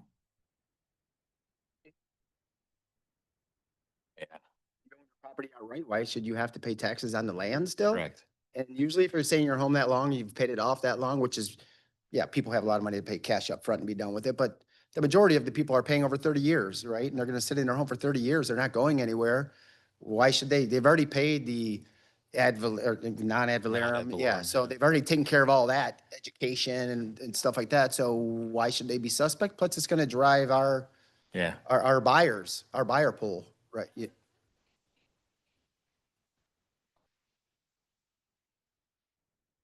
Well, I So- leave that up to the accountant. Yeah, leave that up to the politicians, but I have a notion that if and when, and boy, I hope they do, that the doc stamps on the deed, or the James Bond tax, as I call it, 007, will probably go up to about 2.2. There are other states that the transference tax is like, oh my God. I mean, but they're also paying. I had one of my first transactions, the guy says, "Hey, I need to talk to you about taxes. I live in a CDD neighborhood." And I'm like, oh, here we go. He's like, why are they so cheap? Yeah. Well, he's moving from Springfield, Illinois. I mean, like, he's like, I have a $300,000 house and I'm paying $14,000 a year in taxes. And I'm like, you're doing what? So one of the problems is you've got a lot of politicians, and politics has gone that direction. There's nobody in the middle. And you got people that love to spend other people's monies. And what are they doing? They're hooking up their cousins and their aunts and whatever. You see it all the time. And then you've got the other people that love accountability, like the two of us do. And it just, you've got this, and then the media, social media, it's a cluster, you know what? And it's just, I think if you're homesteaded and you're living in Florida, you shouldn't have to pay taxes on your house. You really shouldn't. There's other ways to generate that revenue. But there's also, well, let's be accountable and look at what you're wasting money on, you know? Great question. Oh, yeah, go ahead. Hi, Michelle. The question was, do you require all your agents to do open The houses? jerk I would be if I'd be like, you're doing open houses. No, one, they're independent contractors. They could tell me to take a hike. Right. So it wouldn't go over very well, but, no. Yeah, I mean, we do open houses. We have relationships with developers. We've done Majestics for months, fam homes for months. I let my team, I don't mandate anybody. I ask. I have probably 13 listings right now. I had 26 about 8 months ago. But I try to offer them. They'd be silly not to take open houses, right? That's how you're gonna grow your business, especially in this down market. Why wouldn't you? Even if you're sitting there for 4 hours and you don't meet a soul, I guarantee you're on your phone kind of going, oh man, I'm in work mode. I'm dressed in work clothes. Let me get some stuff done, right? So yeah, something, right? Generate revenue generating activity, 4 to 6 hours a day. So my people do open houses. We ask, I throw it to the team. If they don't, the good thing about being at like Coldwell Banker or Compass, I can post it internally. Yeah. Somebody will jump on it, right? And my customers expect, my listings, Yeah. we expect, we're doing 1 to 2 open houses a month. Some of them want 4 open houses a month. If we can accommodate, we will. The one thing about open houses, and I've sold hundreds of houses in open houses personally, when I go to listing appointments, and so we're doing open houses and you're talking to the person that's going to do the first few. And then if we have some marketing changes, we're going to do some things. So recently was at Gen Blue in Vegas with Coldwell Banker, and the top 4 agents in the country with Coldwell Banker were there. I mean, I'm talking $1 billion in business. And I talked to Lindsay Listansky before that. She's our director of marketing in the United States. And I said, I don't want to listen to them tell me that Jade Mills double-sided the Playboy Mansion for $47 million. I learned nothing from that. I want to hear their origination story. And it was really, really amazing that all 4 of the agents that were up there, Vail, Hollywood, Miami, and New England, Boston, all of them to a T, I busted my hump and I did open houses and I got people's names, and I started my business by sitting in an open house, and I went in there expecting to sell the thing. That's the big thing. There's I've wanted to open houses and agents like, Yeah, the bedroom's over there, the bathroom's over there. There's some paperwork over there. Don't bother me. No, no, no, no, no, no, no, no. And then I talked to Jill Zader afterwards at one of the functions, and I said, "Boy, I really appreciate what you did." And she spent a lot of time with me. And what they do last year, Mick, 280 billion or something stupid like that. I mean, they're number one, regardless of brokerage firm in the country. And just she just was like, she started as a 30-year-old baby in her hand. She went and did open houses and open houses and open houses. And now they have corporate jets and helicopters and lawyers and their own title company and just you name it. Never ever be afraid of doing an open house. Never. It's better than sitting on the beach taking a picture of your knee. I'll tell you that much. Anyone else? Yeah. You should be in the front.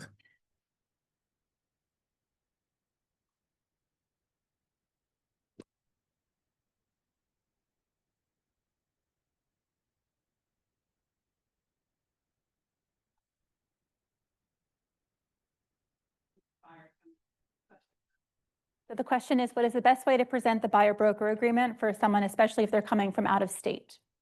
So initially, I'd like to start with the buyer broker agreement. I explained to them the new regulations with regards to NAR, and every agent in the country is doing it. And if they're not, you're working with an agent who's not working per the regulations. And do you want to work on a transaction long-term wise with an agent who can't even follow the NAR regulations? What makes you think they're gonna navigate properly through the rest of this transaction, right? So it's the nature of the beast. It is what it is. You can sign a showing agreement if you don't want to, be committed to me for 6 months. You can sign a showing agreement on these homes, for today, and then transition that into a buyer's agreement as you build a relationship.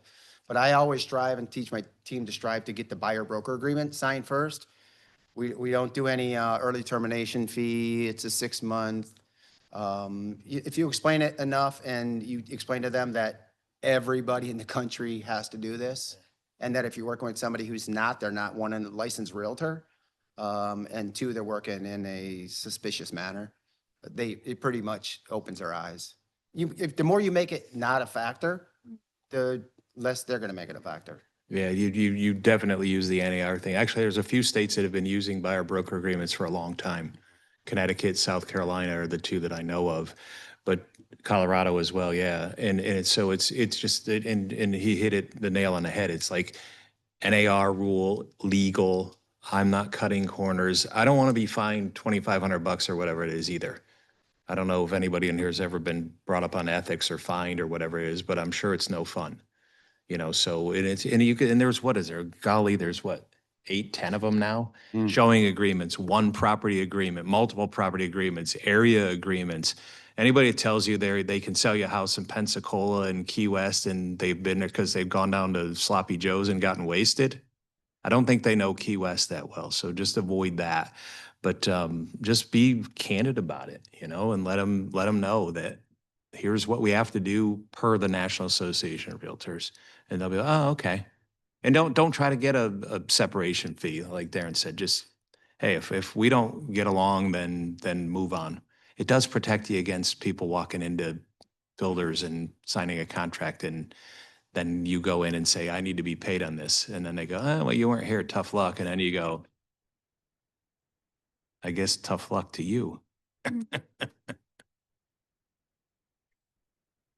Yeah, thanks. So much for your time this afternoon. Definitely appreciate your expertise. What I heard a lot was relationships, trust, and just, get at it and do the best you guys can. Yeah. There's no substitute for work ethic. None.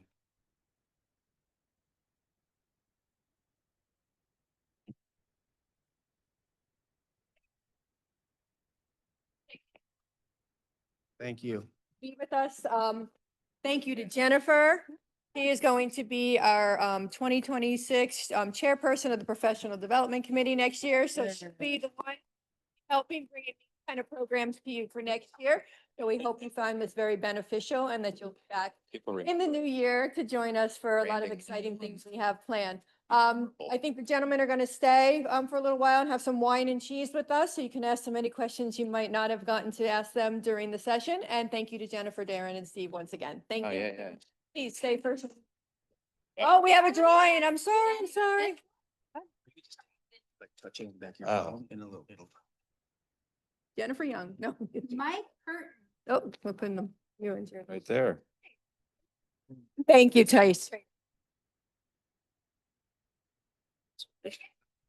Yeah, exactly. Should jump on it. We're the same exact Thank you age. so much. I appreciate you guys. Thanks for being so easy to. Yeah. Thanks, guys.